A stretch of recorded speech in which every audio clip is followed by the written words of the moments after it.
அஸ்ஸலாமு அலைக்கும் வரஹ்மத்துல்லாஹி வபரகாத்துஹு.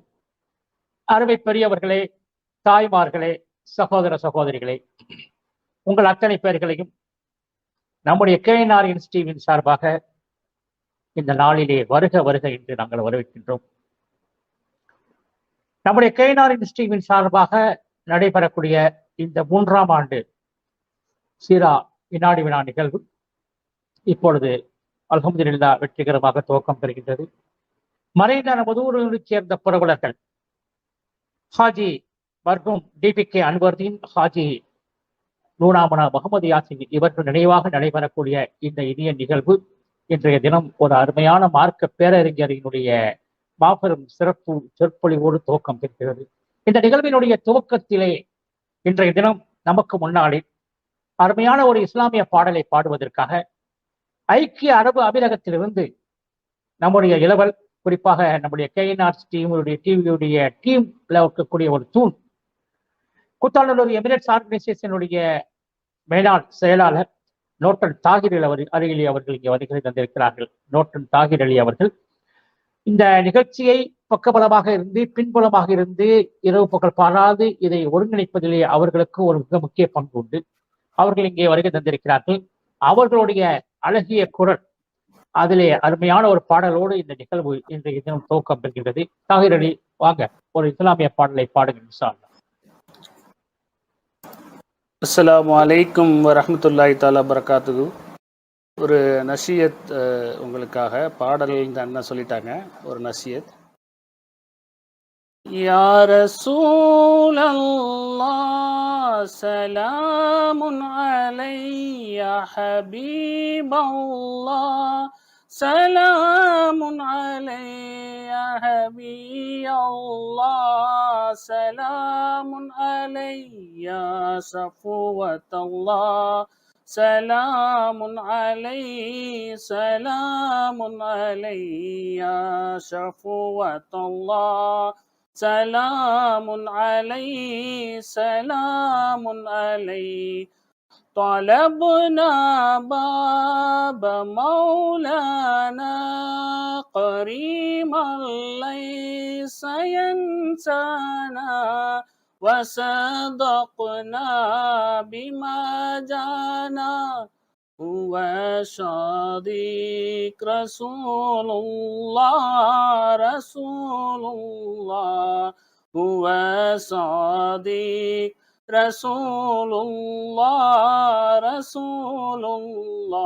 يا رسول الله سلام علي يا حبيب الله سلام علي يا حبيب الله سلام علي يا صفوة الله سلام عليه سلام عليه يا صفوة الله سلام عليه سلام عليه على دار الجنة تبصرنا بما فيها وفيها ريح وريحان تفوفع في أراليها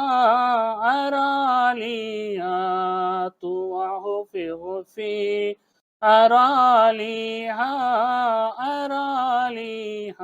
يا رسول الله سلام علي يا حبيب الله سلام علي يا نبي الله سلام علي يا شفوة الله سلام عليه سلام عليه يا شفوة الله سلام عليه سلام عليه محمد قال يا ربي سؤال أمة بعدي وسامع من ذنبي وغفار ذنوب الله ذنوب الله وغفار ذنوب الله ذنوب الله يا رسول الله سلام علي يا حبيب الله سلام علي يا نبي الله سلام علي يا شفوة الله سلام علي سلام علي يا شفوة الله سلام علي سلام علي ஜஸாக்கல்லா. அல்ஹம்துலில்லா. அருமையான ஒரு நசியத்.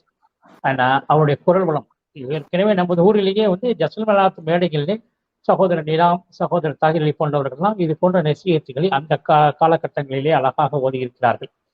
அதே இன்றைய தினமும் பின்பற்றி அந்த குரல் பிசகாது இன்றைய தினம் அருமையான முறையிலே பெருமானாருக்கு சலாம் சொல்லி அந்த நசியத்தை வடிவமைத்தார்கள். நம்முடைய அழைப்பை ஏற்று இங்கு இந்த நிகழ்விலே ஐக்கிய அரபு நாகரிகத்திலிருந்து பங்கெடுத்துக் கொண்ட அருமை சகோதரர் டாக்டர் தாகிர் அவர்களுக்கு நெஞ்சார்ந்த நன்றியை தெரிவித்துக் கொள்கின்றோம். அல்ஹம்துலில்லாஹ். அல்லாஹ்வுடைய மாபெரும் கிருபையினால இன்றைய தினம் இந்த நிகழ்வு வெற்றிகரமாக துவங்குவதற்கு ஆதார காரணமாக இருக்கக்கூடிய அல்லாஹ்வை ஆரம்பத்தில் புகழ்வோம். இறை மறையிலிருந்து சில வசனங்களை எழுத்து ஓதுவதற்காக நமது ஊரைச் சேர்ந்த இளவல், நமது ஊர் மேலப்பள்ளிவாசல் தாருல் இக்மத் அவருடைய மதர்சாவிலே ஓதிக்கொண்டிருக்கக்கூடிய நரிகர் முகமது சரீக் என்கின்ற இளவல், நரிகர் முகமது தாஜுதீனுடைய புதல்வர் நரிகர் முகமது சரீக் அவர்கள் இங்கே வந்திருக்கிறார்கள். அவர்கள் இறை மறையிலிருந்து சில வசனங்களை இங்கே எடுத்து ஓதுவார்கள்.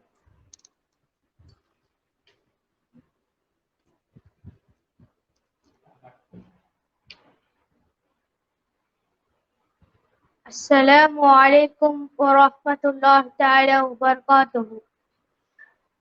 أعوذ بالله من الشيطان الرجيم. بسم الله الرحمن الرحيم. لله ما في السماوات وما في الأرض وإن تبدوا ما في أنفسكم أو تخفوه يحاسبكم به الله فيغفر لمن يشاء ويعذب من يشاء والله على كل شيء قدير. آمن الرسول بما أنزل إليه من ربه والمؤمنون كل آمن بالله وملائكته وكتبه ورسله لا نفرق بين أحد من رسله وقالوا سمعنا وأطعنا غفرانك ربنا وإليه المصير. لا يكلف الله نفسا إلا وسعها لها ما كسبت وعليها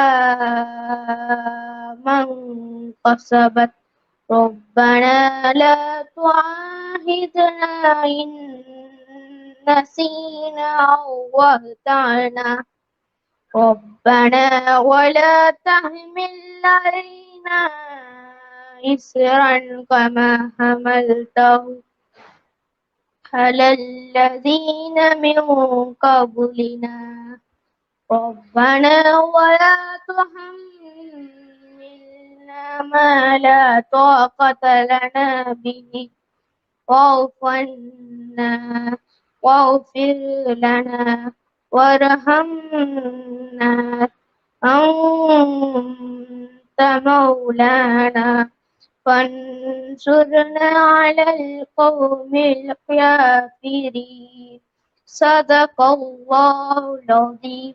السلام عليكم ورحمة الله تعالى وبركاته.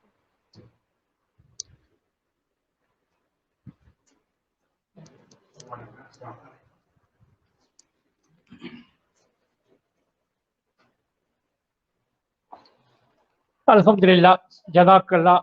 அல்ஹம்துலில்லாஹ், நரியர் முகமது ஷரீப் அருமையான முறையிலே கிராத் ஓதி இந்த நிகழ்ச்சியை துவக்கி வைத்திருக்கிறார்கள்.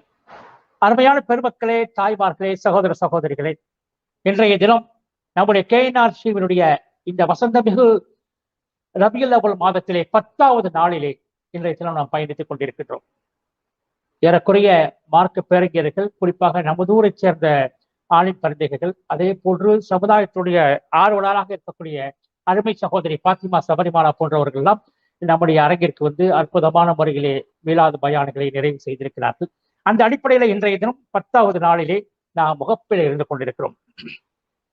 நமது ஊரைச் சேர்ந்த மரியாதைக்குரிய மருக்கும் ஹாஜி DPK அன்வர்தீன், மறைந்த மருக்கும் நூலாமல முகமது யாசின் இவர்கள் நினைவாக நடைபெறக்கூடிய இந்த அற்புதமான நிகழ்வு இன்றைய தினம் துவக்கம் பெறுகின்றது.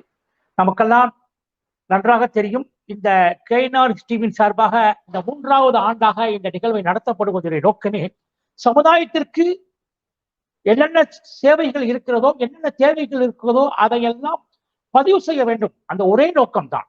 ஏதோ எல்லாரும் நிகழ்ச்சி நடத்துகிறார்கள், நாமும் நடத்துகிறோம் என்பதல்ல அதனுடைய நோக்கம்.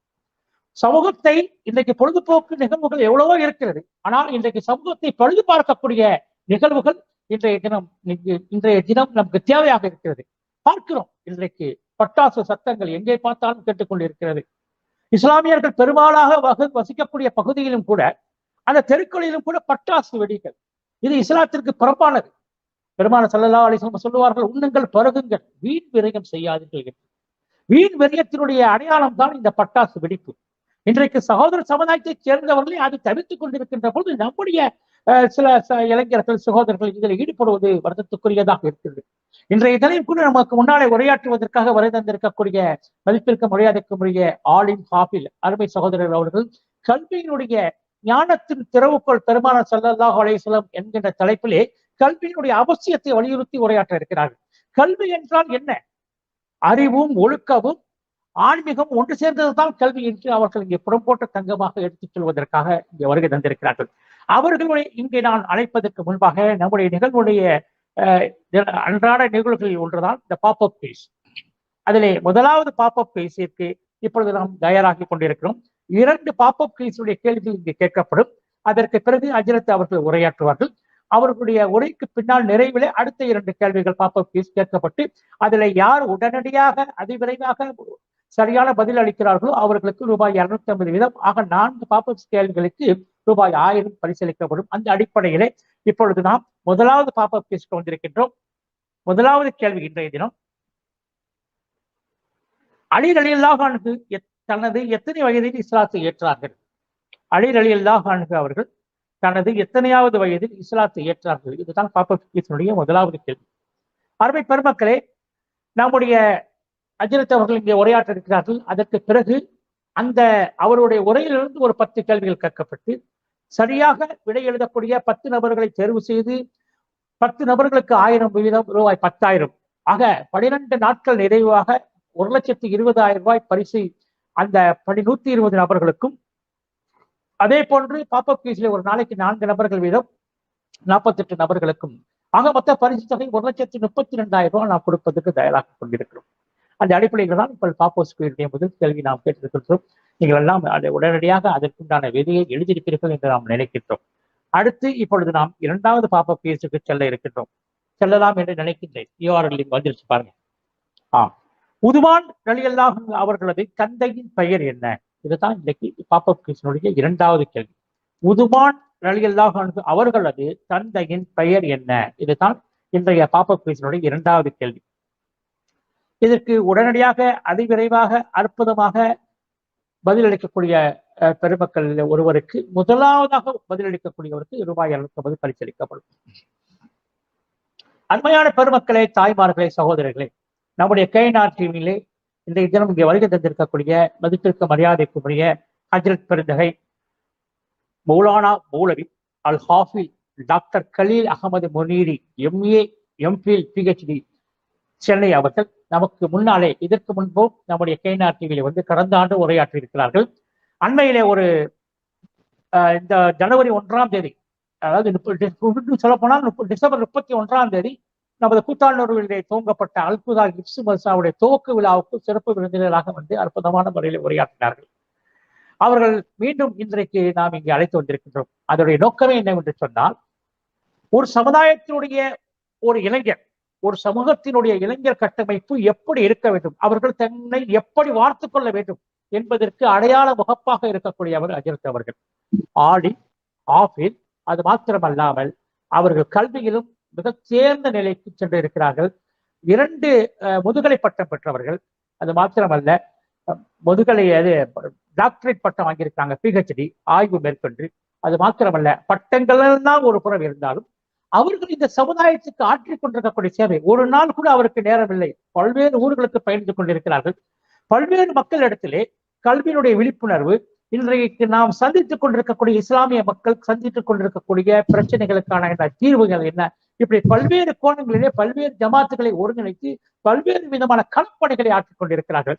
அப்படிப்பட்ட ஒரு இளவல் அருமை சகோதரர் மதிப்பிற்கு மரியாதைக்கும் உரிய மௌலானா மௌலவி டாக்டர் கலீல் அகமது முனீரி அவர்கள் நமக்காக இன்றைய தினம் நேரம் ஒதுக்கி வந்திருக்கிறார்கள். அவர்கள் ஞானத்தின் திறவுகோல் நபிகள் நாயகம் ஸல்லல்லாஹு அலைஹி வஸல்லம் என்கின்ற தலைப்பிலே இங்கே உரையாற்றுகிறார்கள். அவர்களை வருக வருக என்று வரவேற்று அவர்களிடத்திலே இந்த மேடையை ஒப்படைக்கின்றேன். ஜஸாக்கல்லாஹ் கைர். அஸ்ஸலாமு அலைக்கும். அஸ்ஸலாமு அலைக்கும் வரஹ்மத்துல்லாஹி தஆலா வபரகாத்துஹு. நான் பேசுறது தெளிவா கேக்குதா அலிம் சாப்? கேக்குது சூப்பரா இருக்கு, கரெக்டா இருக்கு. நல்லது, மாஷா. பிஸ்மில்லாஹிர் ரஹ்மானிர் ரஹீம். அல்ஹம்துலில்லாஹ் அல்ஹம்துலில்லாஹி கஃபா வஸ்ஸலாத்து வஸ்ஸலாமு அலா சய்யிதில் முஸ்தஃபா அம்மா பஅத். ஃபகத் قال الله تعالى في القرآن العظيم أعوذ بالله من الشيطان الرجيم بسم الله الرحمن الرحيم إن الله لا يغير ما بقوم حتى يغيروا ما بأنفسهم صدق الله العليم. وقال رسول الله صلى الله عليه وسلم إنما الأعمال بالنيات وإنما لكل امرئ ما نوى. புகழ் அனைத்தும் ஏக இறைவன் அல்லாஹ் ஒருவனுக்கே உரித்தாகட்டும். அவனுடைய அன்பும் சாந்தியும் சமாதானமும் நமது கண்மணி நாயகம் ஸல்லல்லாஹு அலைஹி வஸல்லம் அவர்களின் மீதும், சஹாபாக்கள், தாபீன்கள், தபா தாபீன்கள், ஷுஹதாக்கள், வலிமார்கள், உலகத்தில் உள்ள அனைத்து மக்களின் மீதும் உண்டாகட்டும். ஆமீன். ஒரு நல்ல நிகழ்வு, ஒரு நல்ல முயற்சி. அல்லாஹு தஆலா நம்முடைய முயற்சிகளை, செயல்களை கபூல் செய்யணும், ஏற்றுக்கொள்ளணும். எல்லா நிலையிலும் அல்லாஹுக்காக வாழ்ந்து, அல்லாஹுடைய ரசூலுக்காக வாழ்ந்து, அவனுடைய கலாமை உலகத்துக்கு மத்தியில் எடுத்து சொல்லக்கூடிய மக்களாக அல்லாஹு தஆலா என்னையும் உங்களையும் ஆக்கி அருளணும். நோய் நொடி இல்லாத வாழ்க்கையையும், எல்லா நிலையிலும் சமூகத்தை பற்றி யோசிக்கக்கூடிய, கவலைப்படக்கூடிய, நுபுவத்தை சுமக்கக்கூடிய ஆற்றலையும் அறிவையும் தொடர் முயற்சியையும் அல்லாஹு தஆலா எனக்கும் உங்களுக்கும் தரணும். மஷாலா, இன்னைக்கு ஒரு அற்புதமான டாபிக். கண்மணி நாயகம் ஸல்லல்லாஹு அலைஹி வஸல்லம் அவர்கள் தான் ஞானத்தின் திறவுகோல். நான் இன்னைக்கு மிக முக்கியமாக கல்வியினுடைய இம்பார்ட்டன்ஸ், அந்த கல்வி எப்படி இருக்கணும்னா சமய அறிவோடு சமகால அறிவும் சேர்ந்த கல்வி முறையாக இருக்கணும். அதான் மிக முக்கியமானது. எப்பயுமே சமூகத்தினுடைய வளர்ச்சிக்கு எல்லாருமே நம்ம கவலைப்படுறோம், எல்லாருமே முயற்சி செய்யணும். இது ஒரு பயான் நிகழ்வாக நம்ம பார்க்க கூடாது. இதெல்லாம் ஒரு வகுப்பறை, இதெல்லாம் ஒரு கருத்தியல், ஒரு சில ஐடியாலஜிக்கல உங்கள்கிட்ட நம்ம ஷேர் பண்ணணும்னு விரும்புறோம். ஒரு சமூக எழுச்சிக்கு மிக முக்கியமானது கல்வி. இந்த கல்வி எப்படி இருக்கணும்னா அது முழுக்க முழுக்க அது இறை சிந்தனையோடு, அது அன்பையும் பரஸ்பரத்தையும் கொடுக்கக்கூடிய அடிப்படை கல்வி முறையாக இருக்கணும். அதனாலதான் நான் ஆரம்பத்துல சொன்னேன், நம்முடைய கல்வி எப்படி இருக்கணும்னா சமய அறிவோடு சமகால அறிவும் சேர்ந்த கல்வியாக இருக்கணும். இந்த கல்வியில லாஜிக்கும் இருக்கணும், இந்த கல்வியில ஃபைத்தும் இருக்கணும். இந்த லாஜிக்கும் ஃபைத்தும் இணையும் போதுதான் ஒரு கல்வி வந்து ஆற்றலாக மாறும். வெறுமன கல்வியை நாங்க மெட்டீரியலிஸ்டிக்காக கொண்டு போனோம்னா அது உலகத்துல அழிவதான் கொடுக்கும் அப்படிங்கறதுல எந்த விதமான மாற்று கருத்தும் இல்லை. சமீபத்திய ஐநாவுடைய ரிப்போர்ட் என்ன சொல்லுதுன்னா, இன்னைக்கு உலகத்துல அறிஞர்கள், சயின்டிஸ்ட், கண்டுபிடிப்பாளர்கள் உலகத்துல கண்டுபிடிச்சதை விட உலகத்துல நிறைய விஷயங்களை அடிச்சதுதான் அதிகம்னு சொல்றாங்க. காரணம் என்னன்னா, அந்த கல்வியில ஒழுக்கம் இருக்கணும், அந்த கல்வியில அன்பு இருக்கணும், அந்த கல்வியில பணிவு இருக்கணும், அந்த கல்வியில இறை நேசம் இருக்கணும், அந்த கல்வியில ஹியூமனிட்டி, மனிதர்களை நேசிக்கக்கூடிய தன்மை இருக்கணும். அப்பதான் அந்த கல்வி ஒரு மிகப்பெரிய எழுச்சிமிக்க கல்வியாக மாறும். அப்பதான் அந்த கல்வியை கொண்டு ஒரு சமூக எழுச்சியை நம்மளால ஏற்படுத்த முடியும். அப்படிப்பட்ட ஒரு கல்வியை தான் நபிகள் நாயகம் ஸல்லல்லாஹு அலைஹி வஸல்லம் அவர்கள் நமக்கு அழகான முறையில போதிச்சிருக்கிறாங்க. இஸ்லாத்துல வந்து மார்க்க கல்வி, உலக கல்வி அப்படிங்கிறதுலாம் ரெண்டு கிடையாது. இஸ்லாத்தை வந்து இல்முன் நாஃபிஆ, கல்வி என்பது அது முழுக்க முழுக்க எந்த கல்வி சமூகத்துக்கு பயன் தருதோ அதுதான் கல்வின்னு சொல்லப்படுது, இல்முன் நாஃபியா. அதே மாதிரி இமாம் கஸ்ஸாலி ரஹ்மத்துல்லாஹி அலைஹி சொல்றாங்க, கல்வியினுடைய மிக உச்சகட்ட நிலை என்னன்னா அல் இல்மு இல்முல் ஹால். தற்போது எந்த கல்வியை கற்பதை கொண்டு ஒரு சமூக மாற்றத்தை, ஒரு சமூக எழுச்சியை நம்ம ஏற்படுத்த முடியுமோ அந்த கல்வியை ஒரு சில நபர்கள் கற்றுக்கொண்டே இருக்கணும்னு சொல்றாங்க. இது மிக முக்கியமான விஷயம். சோ அதனால நம்ம கல்வியை வந்து ஒரு சாதாரணமாக இல்ல நம்முடைய வளர்ச்சிக்காக, நம்முடைய மேம்பாட்டுக்காக, நம்முடைய மெட்டீரியலிஸ்டிக், நம்முடைய சம்பாத்தியத்திற்காக இல்லாம நாங்க படிக்கும் போது, இல்ல நாங்க படிச்சு கொடுக்கும் போது, இல்ல எங்களுடைய மாணவர்களை, எங்களுடைய வருங்கால சந்ததிகளை, எங்களுடைய குழந்தைகளை உருவாக்கும் போது நம்ம என்ன சொல்லணும்னா, நீ படிப்பது என்பது உனக்கானதல்ல, நீ படிப்பது என்பது சமூகத்துக்கானது. உனக்கு கொடுக்கப்பட்ட அறிவு, உனக்கு கொடுக்கப்பட்ட அதிகாரம், உனக்கு கொடுக்கப்பட்ட பொருளாதாரம் அது உனக்கு மட்டும் உரித்தானதல்ல, அது எல்லாத்துக்கும் உரித்தானது. அப்படிப்பட்ட ஒரு கல்வி கொள்கையை கொண்டதுதான் இஸ்லாமிய மார்க்கம். அதுதான் அல்லாஹு தஆலா குர்ஆன்ல மிக அற்புதமாக சொல்லுவான். நபிகள் நாயகம் ஸல்லல்லாஹு அலைஹி வஸல்லம் அவர்கள் இந்த உலகத்திற்கு, அவர்கள் மட்டுமல்ல எல்லா நபிமார்களும் இந்த உலகத்துக்கு வந்ததுக்கு பல காரணங்கள் இருந்தாலும் அல்லாஹ் 4 காரணங்களை சொல்றான். அதுதான் கல்வியினுடைய 4 தூண்கள்னு சொல்லப்படுது. இந்த நுபுவத்தினுடைய இந்த ஞானத்தினுடைய 4 தூண்கள் அதுதான். ஒன்று வதுலு அலைஹிம் ஆயாத்திஹி வயுஸக்கீஹிம், இரண்டாவது வயுஅல்லிமுஹுமுல் கிதாப வல் ஹிக்மா. இந்த 4 விஷயங்கள் தான் அடிப்படையான இந்த கல்வி முறையினுடைய, உலகத்தினுடைய, இந்த உலகத்துக்கு நபிமார்கள் வந்து இந்த நுபுவத்தை, அல்லாஹ்வை பத்தி, அல்லாஹ்வுடைய ரசூலை பத்தி, அவனுடைய வேதங்களை பத்தி, அவனுடைய ஞானங்களை பத்தி உலகத்துக்கு எடுத்து வைக்கும் போது இந்த 4 தன்மைகளை கொண்டுதான் எடுத்து வச்சாங்க. இந்த 4 தன்மைகளை தான் நாங்க இன்னைக்கு தெளிவான முறையில பார்க்க போறோம். சோ அதனால சொல்லக்கூடிய விஷயங்களை வெறுமன ஒரு பயான் நிகழ்ச்சியாக, வெறுமன இன்ஃபர்மேஷனா கேட்காம, திஸ் இஸ் த டிரான்ஸ்பர்மேஷன், ஒரு ஐடியாலஜிக்கலாக உங்க உள்ளத்துல கொஞ்சம் உள்வாங்க. ஒரு சமூக எழுச்சி இன்னைக்கு ரொம்ப ரொம்ப தேவைப்படுது. அந்த எழுச்சி எங்க இருந்து ஏற்படணும்? அந்த எழுச்சி எதனோடு ஏற்படணும்னா, அந்த எழுச்சி அல்லாஹுவோடு, அல்லாஹுடைய ரசூலோடு, அல்லாஹுடைய கலாமோடு, அவனுடைய குர்ஆனோடு இணைந்த ஒரு சமூக மாற்றமாக, ஒரு சமூக உருவாக்கமாக மாறணும் அப்படின்னு சொன்னா கல்விய ரொம்ப ரொம்ப ஆழமாக, நிதானமாக கற்றுக்கொள்ளக்கூடிய வருங்கால ஜெனரேஷனை உருவாக்குவது நம்ம அனைவருடைய மிகப்பெரிய முக்கியமான பணியாக இருக்குது. சோ இன்னைக்கு 4 விஷயங்களை பத்தி நான் சொல்ல விரும்புறேன். ஒன்று, வதுலு அலைஹிம் ஆயாத்திஹி. அல்லாஹ் நபிமார்களை அனுப்பியதனுடைய முதல் காரணம் அல்லாஹுடைய கலாமை, அவனுடைய வார்த்தைகளை மக்களிடத்துல ஒப்படைக்கிறது தான். கல்வியினுடைய முதல் பேஸே என்னன்னா குர்ஆனை கற்றுக்கொள்வது தான். கல்வியினுடைய உச்சகட்டமே, பகுத்தறிவின் உச்சகட்டமே ஈமான் தான். பகுத்தறிவுன்னா இறைவனை மறுப்பதல்ல பகுத்தறிவு. பகுத்தறிவு என்று சொன்னாவே நம்மை படைத்தவன் ஒருவன் இருக்கிறான் அப்படிங்கிற ஆழமான கருத்தியலை, ஆழமான சிந்தனைய, அறிவை பெறதுக்கு பேரு தான், இந்த ஈமானுக்கு பேரு தான் பகுத்தறிவுன்னு சொல்றாங்க இமாம்கள். பகுத்தறிவுள்ள மிக முக்கியமானது, கல்வியில மிக முக்கியமானது அல்லாஹுவையும் அல்லாஹுடைய ரசூலையும் அவனுடைய வேதத்தையும் நம்பக்கூடிய அடிப்படையான தன்மையை உள்வாங்குதல் அப்படின்னு சொல்றாங்க. இப்ப நம்முடைய முதல் திட்டம் என்னன்னா, குர்ஆனை மக்கள்கிட்ட கொண்டு போய் சேர்க்கணும். ஃபர்ஸ்ட் விஷயம் அதுதான். குர்ஆன் தான் நம்முடைய வலு, ஈமான் தான் நம்முடைய பாதுகாப்பு, ஈமான் தான் நம்முடைய மேம்பாடு, ஈமான் தான் நம்முடைய வளர்ச்சி அப்படிங்கிறத ஆழமாக அடுத்த ஜெனரேஷனுக்கு கொண்டு போகக்கூடிய மிக முக்கியமான பணியை நம்ம செய்ய வேண்டும்.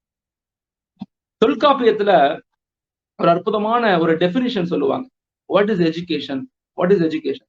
த டெஃபினிஷன் ஆஃப் எஜுகேஷன், கல்வியினுடைய அந்த உண்மையான அறிவுறுத்தல், அந்த விரிவுரை என்னன்னு சொன்னா, கல்வி அறிவாகி அறிவு ஒழுக்கமாகி, ஒழுக்கம் அன்பாகி, அன்பு அரணாகி, அரண் அருளாக வேண்டும். தட் இஸ் கால்ட் எஜுகேஷன் அப்படிங்கிறது சொல்லப்படும். தமிழ் இலக்கியம் மிக ஆழமாக நமக்கு சொல்லுது.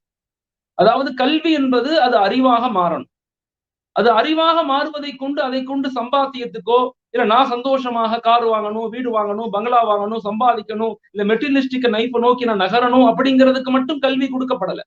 கல்வி என்பது ஒரு பட்டினியில் ஒரு ஒரு ஒரு ஒரு ஒரு ஒரு மிகப்பெரிய எழுச்சி மிக்க ஒரு சமூகத்தை உருவாக்கணும்னா அதுக்கு கல்விதான் மிக ஆழமான கருத்தியல். அந்த கல்வி அறிவாக மாறணும். அந்த அறிவு ஒழுக்கத்தை கொடுக்கணும்.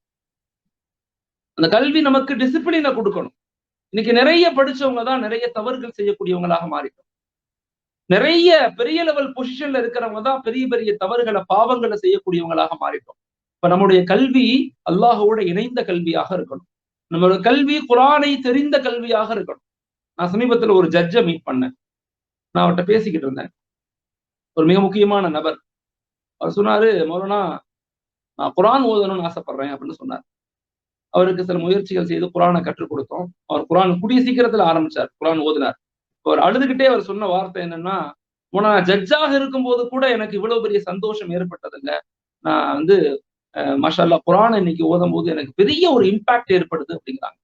குர்ஆன் என்பது நம்முடைய கல்வியினுடைய முதல் ஸ்டெப்பே அல்லாஹுவையும், அல்லாஹுடைய ரசூலையும், அல்லாஹுடைய கலாமையும் அறியக்கூடிய வேலையை செய்து கொடுப்பதுதான் நம்ம கல்வியினுடைய பேஸ் தியரின்னு சொல்லப்படுது.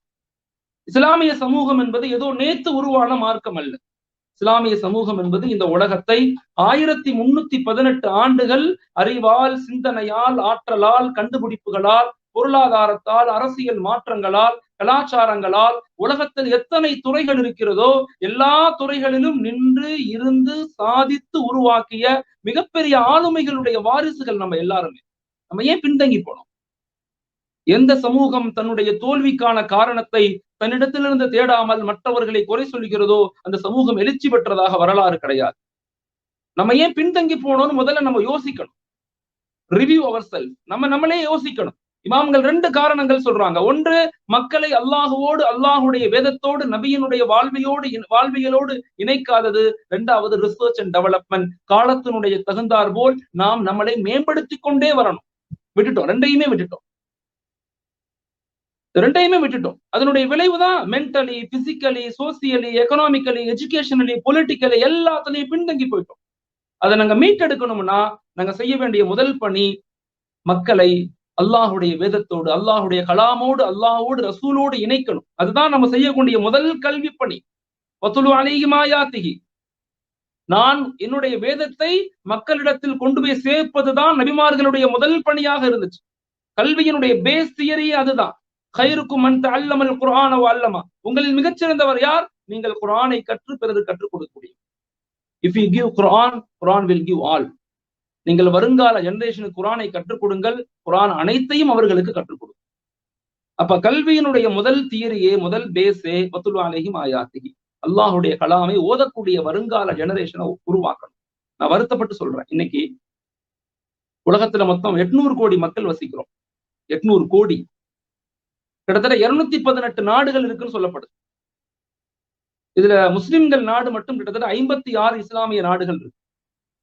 இஸ்லாமிய மக்கள் தொகை கிட்டத்தட்ட 190 கோடியிலிருந்து 210 கோடி சொல்லப்படுது. Equal to 26%. மொத்த உலகத்துல 26% முஸ்லிம்கள். ஆனா வருத்தம் என்னன்னா, குர்ஆனை பார்த்து முறைப்படி ஓதத் தெரிந்த மக்கள் வெறும் 3% கூட கிடையாதுங்கிறாங்க. எங்களுடைய கல்வி பணியினுடைய முதல் பணியே மக்களிடத்தில் அனைவருக்கும் குர்ஆன், மக்கள்கிட்ட குர்ஆனை கொண்டு போய் சேர்க்கணும். வாட் இஸ் த குர்ஆன்? குர்ஆன் என்ன சொல்லுது? குர்ஆன்னா என்ன? The Quran is conversation between abd and Allah. அடியானுக்கும் அல்லாவுக்கும் மத்தியில ஒரு சம்பாசனை தான் குர்ஆன். குர்ஆன் என்பது மிகப்பெரிய ஒரு அற்புதம். நம்ம பார்க்கிற மிகப்பெரிய முஅஜிஸா. மக்களுக்கு கல்வியை, மிகப்பெரிய எழுச்சியை கொடுப்பதற்கு முதல்ல மக்களுக்கு ஈமான வலுப்படுத்தணும். நீங்க என்ன விழிப்புணர்வு சமூகத்துக்கு கொடுக்கணும்? உண்மைதான், கல்வி விழிப்புணர்வு கொடுக்கணும், பொருளாதார விழிப்புணர்வு கொடுக்கணும், சமூக விழிப்புணர்வு கொடுக்கணும், சமுதாய எல்லா நிலையிலும் விழிப்புணர்வு கொடுக்கணும்.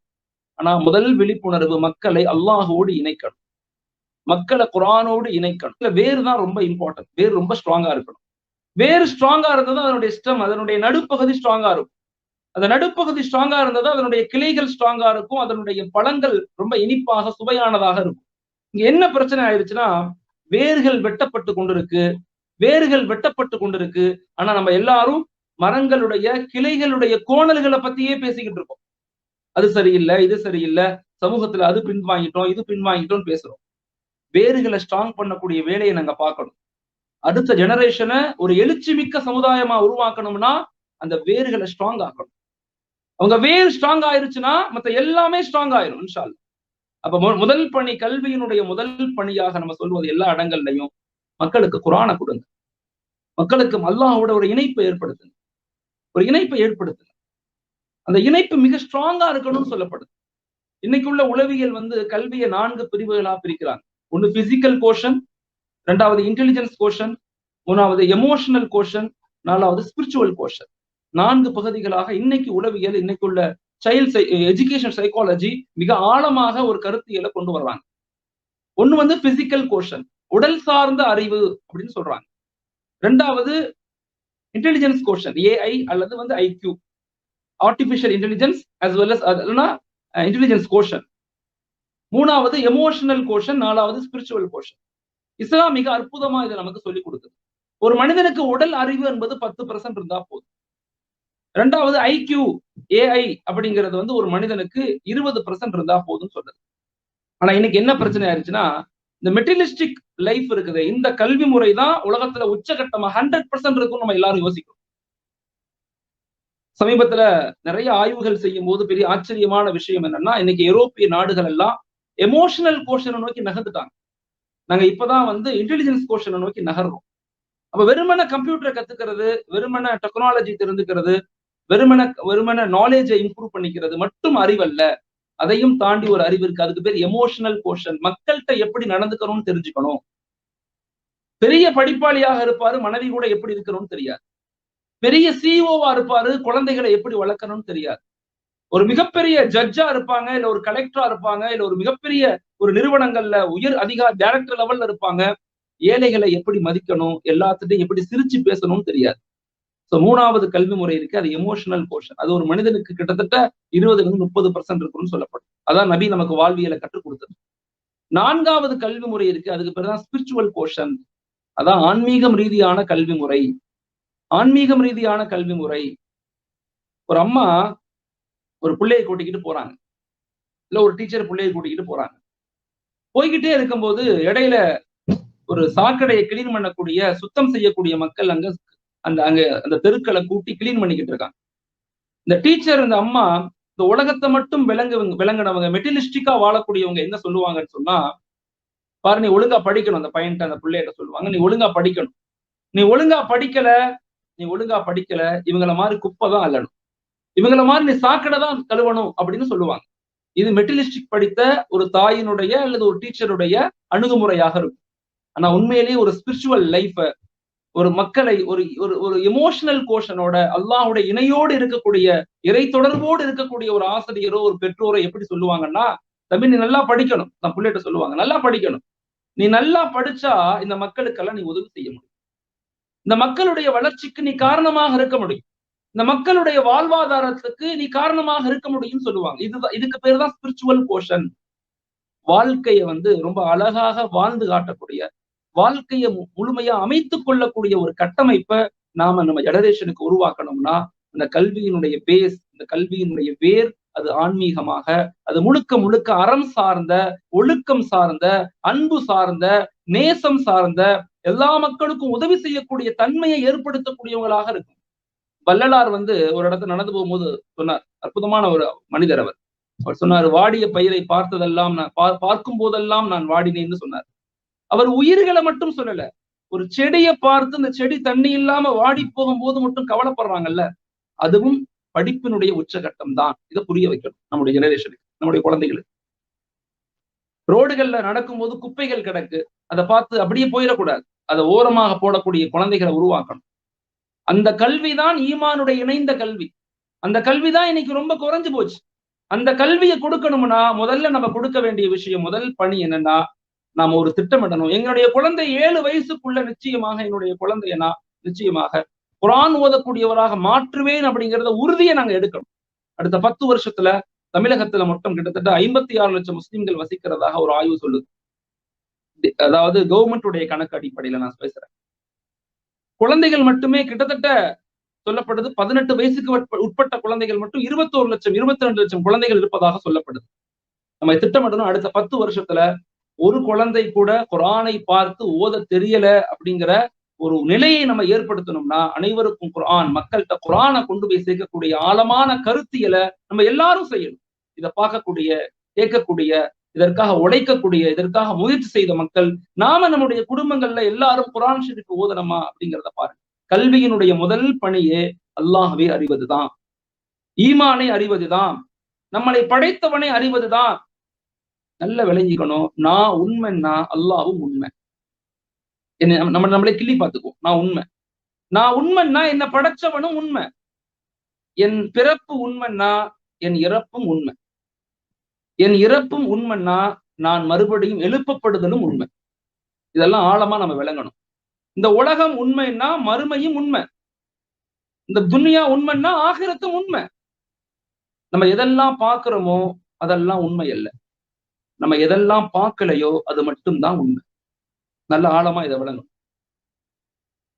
அல்லாஹ் தஆலா இது ரொம்ப ஆழமா குர்ஆன்ல பல இடங்கள்ல சொல்றான். நீங்க பார்க்கிறது எல்லாமே ஒரு நாளைக்கு அழிஞ்சு போயிடும். நம்ம எதெல்லாம் பார்க்கலையோ அது மட்டும்தான் நிலையாக நிற்கும். இந்த கல்வியை, இந்த ஸ்பிரிச்சுவலிசத்தை, இந்த ஆழமான கல்வியை, கருத்தியலை நாம் நம்முடைய குழந்தைகளுக்கு சொல்லிக் கொடுக்கணும். இதுதான் முதல் பணி. இதுக்குத்தான் நபிகள் நாயகம் ஸல்லல்லாஹு அலைஹி வஸல்லம் அவங்களுடைய வாழ்க்கையை அர்ப்பணிச்சு கொண்டாங்க. ஹஜ்ரத் அலி ரலியல்லாஹு சொல்றாங்க, நீங்க அல்லாஹ் உங்களிடத்துல நீங்க அல்லாஹ்ட்ட பேச விரும்புனீங்கன்னா 2 ரக்காத் சொல்லுங்க. If you want to talk with Allah, நீங்க அல்லாஹ்ட்ட பேச விரும்புனீங்கன்னா 2 ரக்காத் ப்ரே பண்ணுங்க. அல்லாஹ்ட்ட நீங்க பேசலாம். அல்லாஹ் உங்கள்கிட்ட பேசணும்னு நீங்க விரும்புனீங்கன்னா குர்ஆனை எடுத்து ஓதுங்க, அல்லாஹ் உங்கள்கிட்ட பேசுவான்னு சொல்றாங்க. நம்ம நாட்டுல நரிமன் அப்படின்னு ஒரு ஜட்ஜ் இருந்தார். நரிமன் மிக முக்கியமான ஜட்ஜ் இந்தியாவுல. அவர் தான் பல தீர்ப்புகளை இந்தியாவுல சொன்னார். பல தீர்ப்புகளை அவரிடத்துல படிக்கிறதுக்காக பல நாடுகள்ல இருந்து ஜட்ஜுகள் வருவாங்க அவர்கிட்ட படிக்கிறது, கிளாஸ் வகுப்புக்காக வேண்டி. ஒரு தடவை அவர்கிட்ட பல ஜட்ஜுகள் உட்கார்ந்து இருக்கும் போது கேட்டாங்க, சார் நீங்க பல தீர்ப்புகளை ரொம்ப சாதாரணமாக சொல்றீங்களே, பல தீர்ப்புகளை ரொம்ப சர்வசாதாரணமாக சொல்றீங்களே, அது எப்படி உங்களால முடியுது அப்படின்னு கேட்டாங்க. நீதிபதி நரிமன் சொன்னாரு, என்னால அதை சொல்லுவேன், பட் அதனால அதை உங்களால அக்செப்ட் பண்ண முடியாது, ஏற்றுக்கொள்ள முடியாதுன்னு சொன்னார். இல்ல பரவாயில்ல சொல்லுங்க, நாங்க கேட்டுக்கிறோம்னு சொன்னாங்க. அவர் சொன்னாரு, எந்த ஜட்ஜ்மெண்ட் எனக்கு வருதோ அன்னைக்கு இரவு நான் குர்ஆனை எடுத்து படிப்பேன், குர்ஆனை பிரிப்பேன், குர்ஆனை துறப்பேன். குர்ஆனை எந்த பக்கத்துல நான் துறக்கிறேனோ அந்த பக்கத்துல என்னுடைய ஜட்ஜ்மெண்ட்டுக்கு உண்டான சொல்யூஷன் அந்த பக்கத்துல எனக்கு கிடைச்சிடும் அப்படின்னு சொன்னார். இவ்வளவு ஒரு வார்த்தை. குர்ஆனுடைய மகிமை நமக்கு தெரியல. கல்வியினுடைய முதல் தீரியே மக்களை குர்ஆன் ஓதக்கூடியவர்களாக, அல்லாஹ்வை ஈமானை விளங்கக்கூடியவர்களாக, நபியின் மீது நேசம் வைக்கக்கூடியவங்களாக உருவாக்கும். இது முதல் ஸ்டெப். நபியினுடைய ஞானத்தின் திறவுகோல்ல முதல் ஃபார்முலா இதுதான். இதை தெரிஞ்சுக்கொண்டாங்க. இமாம் கஸாலி ரஹ்மத்துல்லாஹி அலைஹி சொல்றாங்க, ஒவ்வொரு மனிதனுக்குள்ளேயும் 4 விதமான ஆற்றல்கள் இருக்குன்னு சொல்றாங்க. ஒவ்வொரு மனிதனுக்குள்ளேயும் 4 விதமான ஆற்றல்கள் இருக்கு. அந்த ஆற்றலை நீங்க சமுதாயத்தினுடைய வளர்ச்சிக்காக பயன்படுத்துங்கன்னு சொல்றாங்க. இன்னைக்கு என்ன ஆச்சுன்னா, நாம நம்மளையே பரிசோதிக்கிறது இல்லை, நாம நம்மளையே யோசிக்கிறது இல்லை, நம்ம நம்மளையே மறந்த நிலையில வாழ்றோம். நாம நம்மளையே மறந்துட்டோம். உலகத்தை அடைவதற்காக போராடுறோம். இந்த உலகத்தினுடைய அற்ப சுகங்களுக்காக நம்முடைய வாழ்க்கையை அர்ப்பணிக்கிறோம். இந்த சுகங்கள் நமக்கு கிடைக்காது. நீங்க எவ்வளவு போராடி எவ்வளவு முயற்சி செய்தாலும் இந்த உலகம் நமக்கு கிடைக்க போறதில்லை. நம்முடைய இலக்கு மறுமைதான். இப்ப இமாம் கஸாலி ரஹ்மத்துல்லாஹி அலைஹி சொன்னாங்க, இந்த ஆற்றல் நீங்க கண்டுபிடிங்க, உங்களுக்குள்ள உள்ள ஆற்றலை வெளிப்படுத்துங்க, சமுதாயத்துக்காக பயன்படுத்துங்க. பாரதியார் சொல்லுவார்ல, ஒரு தனி மனிதனுக்கு உணவு இல்லை எனில் ஜகத்தினை அழித்திடுவோம்னு சொல்லுவார். ஒரு மனிதனுக்கு உணவு இல்லைன்னா இந்த உலகத்தை அழிச்சிருவோங்கிறார். அவருடைய கருத்தை அவர் சொல்றார். ஒவ்வொரு மனிதனுக்குள்ள ஆற்றல்கள் இருக்கு. அந்த ஆற்றலை சமூக நலனுக்காக பயன்படுத்த வேண்டிய மிக முக்கியமான காலகட்டத்துல நம்ம இருக்கிறோம். நான் ஒரு ஆழமான ஒரு சிந்தனையை உங்கள்கிட்ட நான் ஷேர் பண்ண விரும்புறேன்.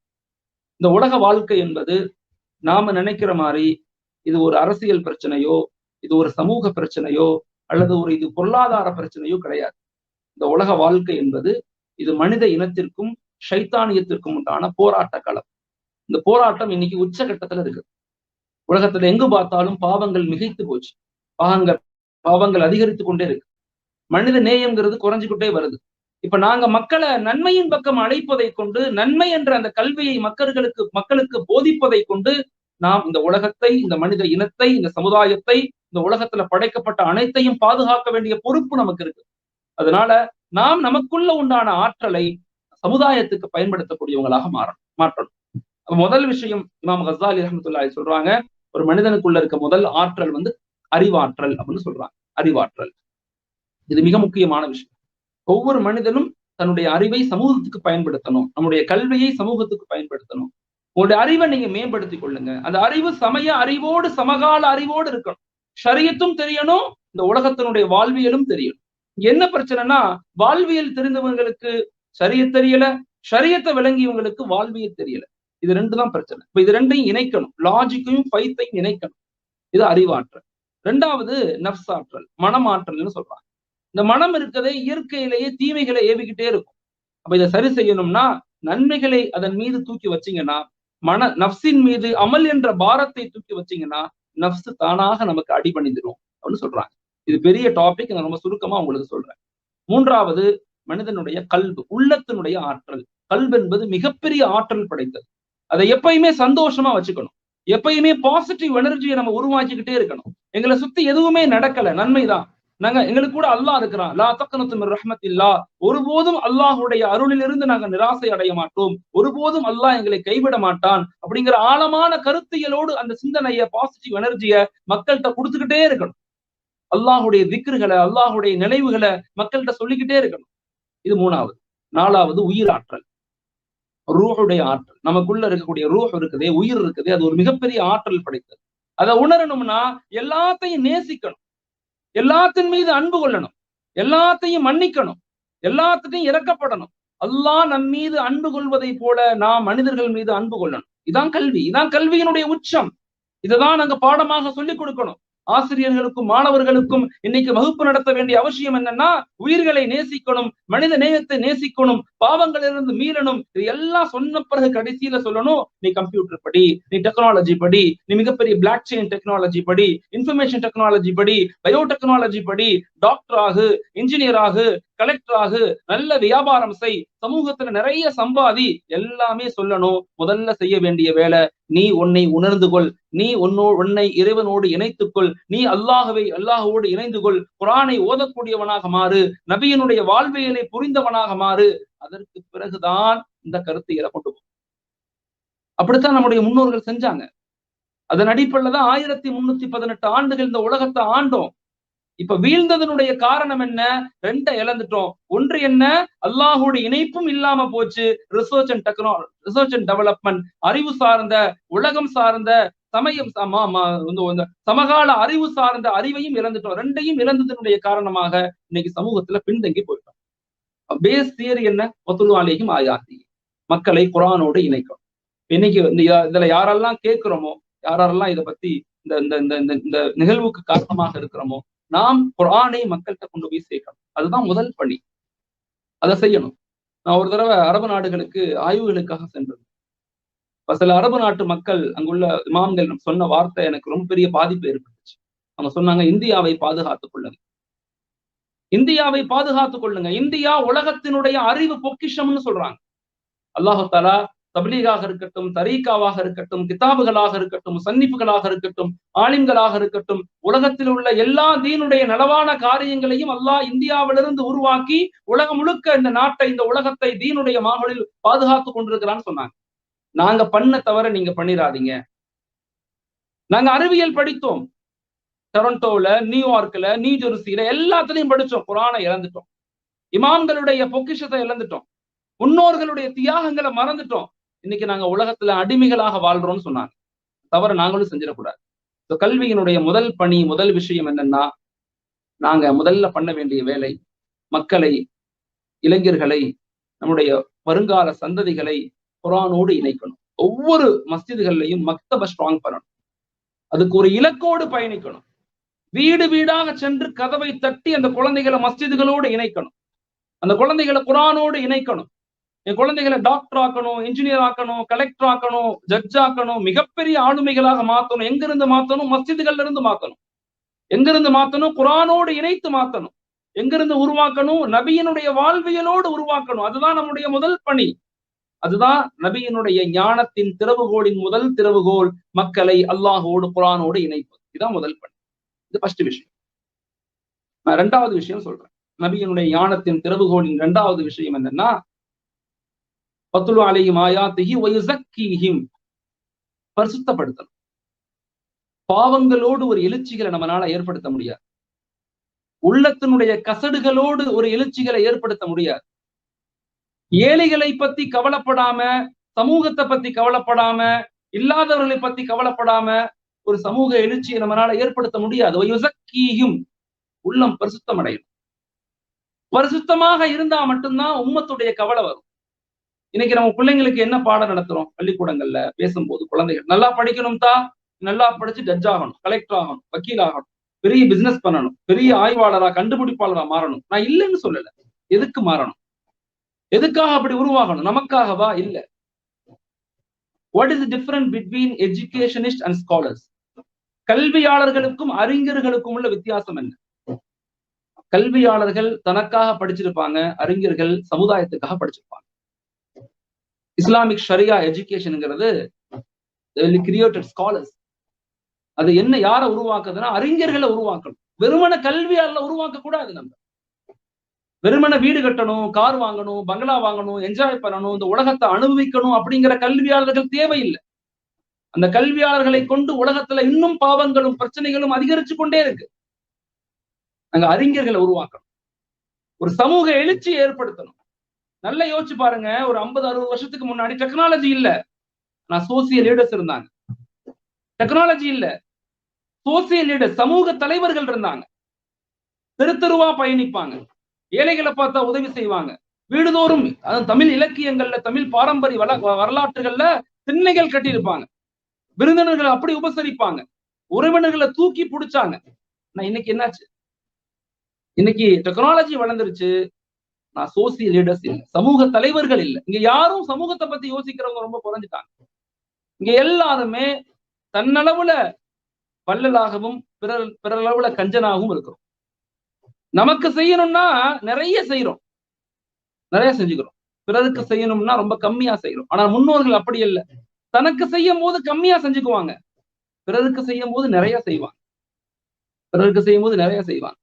பெரியாரை பத்தி சமீபத்துல படிச்சுக்கிட்டு வந்தேன். ஏன்னா இது ஒரு ஒரு திராவிட மண், ஒரு அற்புதமான மண் தமிழ்நாடு.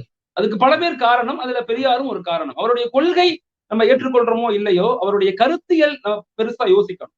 ஏன்னா உலகத்தினுடைய முதல் புரட்சியாளர், கல்வி புரட்சியாளர் யாரும்? நபிகள் நாயகம் ஸல்லல்லாஹு அலைஹி வஸல்லம். யோசிச்சு பாருங்களேன். பெரியாரை நீங்க படிச்சு பாத்தீங்கன்னா ஆச்சரியமா இருக்கும். என்ன சொல்றாரோ நபிகள் நாயகம் ஸல்லல்லாஹு அலைஹி வஸல்லம் அந்த காலத்துல 1400 வருஷத்துக்கு முன்னாடி ஒரு கல்வி புரட்சியை பண்ணிருக்கிறாங்க. பெரிய கல்வி புரட்சி. உதாரணமா மதினாவுக்கு வந்த பிறகு ஒரு கல்வி குழுவை உருவாக்குனாங்க. கல்வி குழுவை நபி இருக்கும் போதே கிட்டத்தட்ட 12 ஹாஃபிஸ்கள் இருந்தாங்க. 12 ஹாஃபிஸ், 2 பெண் மக்களும் இருந்திருக்காங்க. நபி இருக்கும் போதே பெரிய கல்வி புரட்சியை பண்ணாங்க. மதினாவுக்கு வந்த பிறகு நபி ஸல்லல்லாஹு அலைஹி வஸல்லம் அவங்க ஒரு கல்வி குழு அமைச்சாங்க. அபு உம்மு சலாமா அப்படின்னு ஒரு சஹாபியின் மூலமாக ஒரு 12 பேர் 13 பேர் கொண்ட ஒரு கல்வி குழு உருவாக்கி அந்த கல்வி குழுட்ட சொன்னாங்க, தலபுல் இல்மி ஃபரீதத்துன் அலா குல்லி முஸ்லிம், ஒவ்வொரு முஸ்லிம்களும் கல்வியை ஃபரலாக்குங்க, கொண்டு போய் சேருங்கன்னு சொன்னாங்க. அந்த ஹதீஸை சொன்ன இந்த ஹதீஸனுடைய அடிப்படையில மக்கள்கிட்ட போய் அவங்க குர்ஆனை, மக்களுடைய வாழ்வியல் கல்வி முறையை கொடுத்துக்கிட்டே இருந்தாங்க. அந்த சஹாபி சொன்னதுதான் பத்ர் யுத்தத்துல, யா ரசூலல்லாஹ், கைதிகளை அரெஸ்ட் பண்ணிருக்கிறோம், இவங்களை நம்ம பிணையத்தொகை 4000 திரகம் வாங்கிட்டு அனுப்புறோம், அதற்கு பகரமாக ஒரு 10 எழுத படிக்க தெரியாத மக்களுக்கு எழுத படிக்க கத்துக் கொடுக்க சொல்லுங்க, அவங்க கைதியை விடுதலை இடலாம்னு சொல்லி உலகத்திலேயே கல்விக்கு பகரமாக, எழுத்துக்கு பகரமாக, சொல்லிக் கொடுத்தலுக்கு பகரமாக விடுதலை என்ற ஒரு ஆழமான கருத்தியலை அறிமுகப்படுத்தியது நபிகள் நாயகம் ஸல்லல்லாஹு அலைஹி வஸல்லம். பெரிய புரட்சியாளர், மிகப்பெரிய புரட்சியாளர். நபி கொண்டு வந்தது முதல்ல ஈமான் இபாதத் இல்ல, முதல்ல கொண்டு வந்து சமூக நீதி, சமத்துவம், சகோதரத்துவம், சுதந்திரம். ரொம்ப ஆழமா நபியினுடைய வாழ்க்கையை படிச்சு பாருங்க. மனிதர்களை பரிசுத்தப்படுத்தக்கூடிய 2வது திறவுகோலை ரொம்ப ஆழமா செஞ்சாங்க. ஷரியத் என்பது வெறும் இபாதத்து மட்டுமல்ல. ஷரியத்துக்குள்ள ஈமான் இருக்கு, இஸ்லாம் இருக்கு, இபாதத் இருக்கு, முஅமலாத் இருக்கு, முஅஷராத் இருக்கு, அஹ்லாக் இருக்கு, வாழ்வியல் இருக்கு, எல்லாமே ஷரியத்துக்குள்ள இருக்கு. இஸ்லாம் என்பது ஒரு மதம் அல்ல, இஸ்லாம் என்பது ஒரு வாழ்வியல் கோட்பாடு.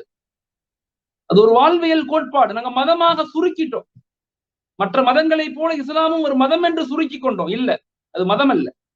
எப்படி வாழ்ந்தா மனிதன் நிம்மதியாக இருப்பான், எப்படி வாழ்ந்தா எல்லாருக்கும் சாப்பாடு கிடைக்கும், எப்படி வாழ்ந்தா அனைவருக்கும் சமூக நீதி கிடைக்கும், எப்படி வாழ்ந்தா சகோதரத்துவமா வாழ முடியும், எப்படி வாழ்ந்தா எல்லாத்துக்கும் சுதந்திரம் கிடைக்குங்கிற ஆழமான எழுச்சியையும் புரட்சியையும் கொண்டு வந்தது இஸ்லாமிய மார்க்கம். அதை நாங்க பின்பற்றல, அதை நாங்க அப்ளை பண்ணல, மறந்துட்டோம். ஒரு குறிப்பிட்ட காலத்துக்கு பிறகு அதை நாங்க விட்டுட்டோம். விட்டதனுடைய விளைவு பின்தங்கி போயிட்டோம். அடுத்த ஜெனரேஷனுக்கு அந்த கல்வியோடு சமூக நீதியையும் சமூக எழுச்சியையும் சகோதரத்துவத்தையும் சமத்துவத்தையும் சுதந்திரத்தையும் சொல்லிக் கொடுக்கக்கூடிய மிகப்பெரிய ஒரு ஆளுமைகளை உருவாக்குவது நம்முடைய கடமை என்பதை மறந்துவிடக்கூடாது. மிக ஆழமான ஒரு காலகட்டத்தில் இருக்கிறோம். மிக முக்கியமான ஒரு இக்கட்டான இறுக்கமான சூழ்நிலைகள் இருக்கிறோம். நாங்க வெறுமன ரியாக்ஷன் பண்ணக்கூடாது, சமூகத்துல ப்ரோஆக்ஷன் பண்ணக்கூடியவங்களாக. வெறுமனை எதிர்வினை ஆற்றக்கூடாது, மறுவினை ஆற்றணும். வெறுமனை எதிர்த்துக்கிட்டே இருக்கக்கூடாது, எதிர்கொள்ளக்கூடிய மக்களை உருவாக்கணும், ஆளுமைகளை உருவாக்கணும். அந்த ஆளுமைகளை உருவாக்கணும்னா இரண்டாவதாக கல்வியினுடைய ஞானத்தின் திறவுகோலான இரண்டாவது கான்செப்ட் நபி சொல்லி கொடுக்குறாங்க நமக்கு. நீங்கள் மனிதர்களை பரிசுத்தப்படுத்துங்க, பாவங்கள்ல இருந்து மக்களை மீட்டெடுங்க, தீமைகள்ல இருந்து மக்களை மீட்டெடுங்க. உங்களுக்கு கொடுக்கப்பட்டது உங்களுக்கானது மட்டும் அல்ல. ஒரு பொருளாதாரமா இருக்கட்டும், ஒரு அதிகாரமாக இருக்கட்டும், ஒரு கல்வியாக அறிவாக இருக்கட்டும், எதுவுமே உனக்கானதல்ல.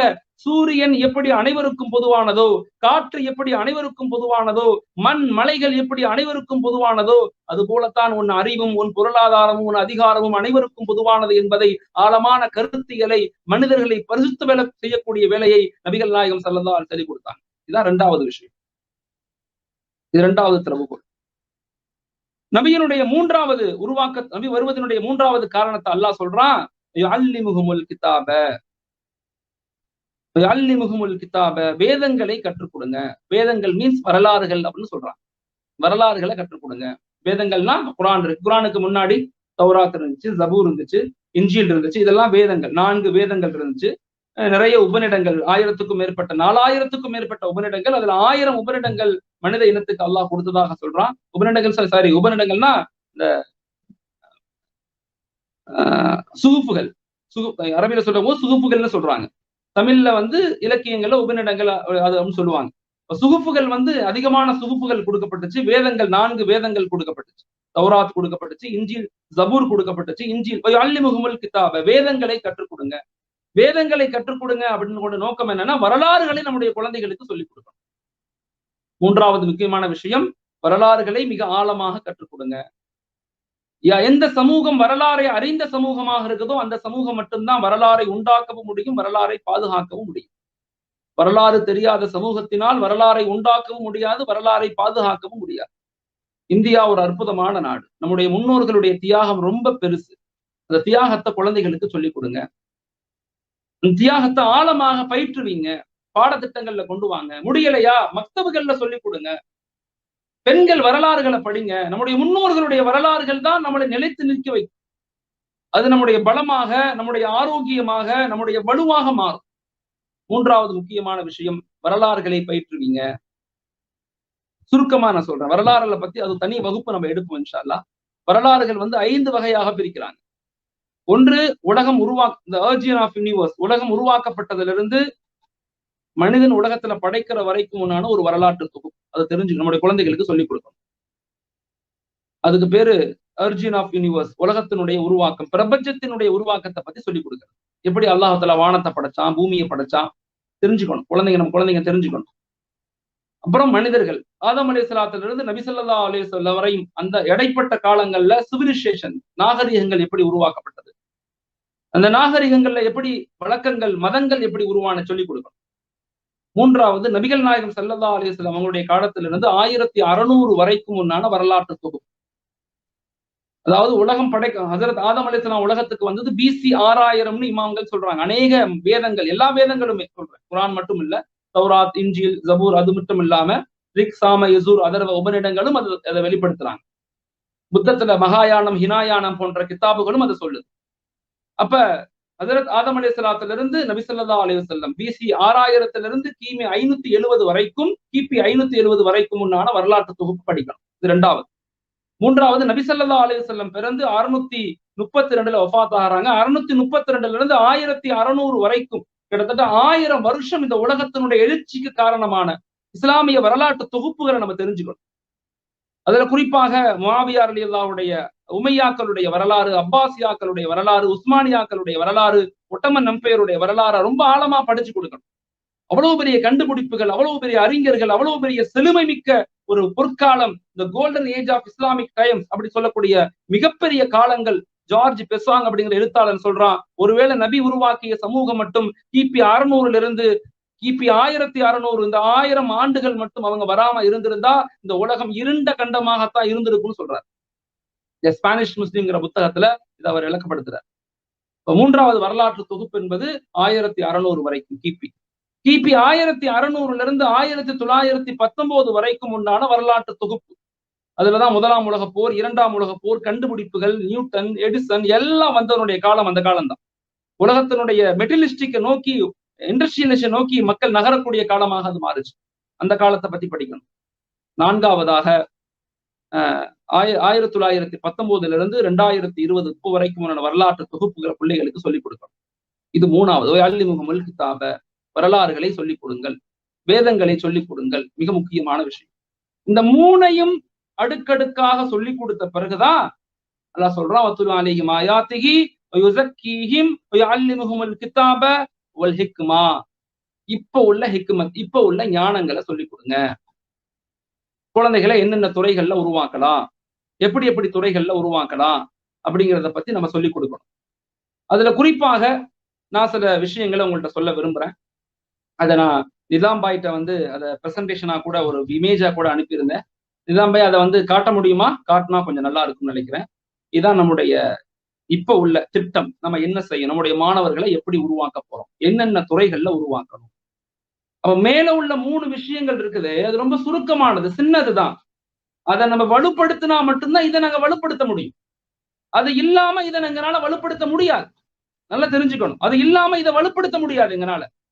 வேறு சரியில்லாம மரத்தினுடைய தண்டு பகுதிகளையோ, மரத்தினுடைய கிளைகளோ, மரத்திலிருந்து உருவாகக்கூடிய பழங்களோ வலுவாக இருக்காது. இங்க வேறு வெட்டப்பட்டு கொண்டிருக்கு. இப்ப நாம செய்ய வேண்டிய அந்த நபிகள் நாயகம் ஸல்லல்லாஹு அலைஹி வஸல்லம் அந்த ஞானத்தின் திறவுகோலின் 4வது திறவுகோல் தான் இன்னைக்கு உள்ள சமய அறிவோடு சமகால அறிவை கையில் எடுக்கணும்னு சொல்றாங்க. இப்ப சமய அறிவினுடைய அடிப்படை முதல் குர்ஆனை கற்றுக் கொடுங்க, 2வது மனிதர்களை பரிசுத்தப்படுத்துங்க, நபியினுடைய வாழ்க்கையை சொல்லிக் கொடுங்க, 3வது முழுக்க முழுக்க முழுக்க வரலாறுகளை, தொகுப்புகளை, முன்னோர்களுடைய தியாகங்களை சொல்லிக் கொடுங்க, 4வது நீங்க எப்படி உருவாகணுங்கிற இலக்குகளை உருவாக்குங்க. அந்த இலக்குகளை தான் நான் உங்கள்கிட்ட காட்டுறேன்.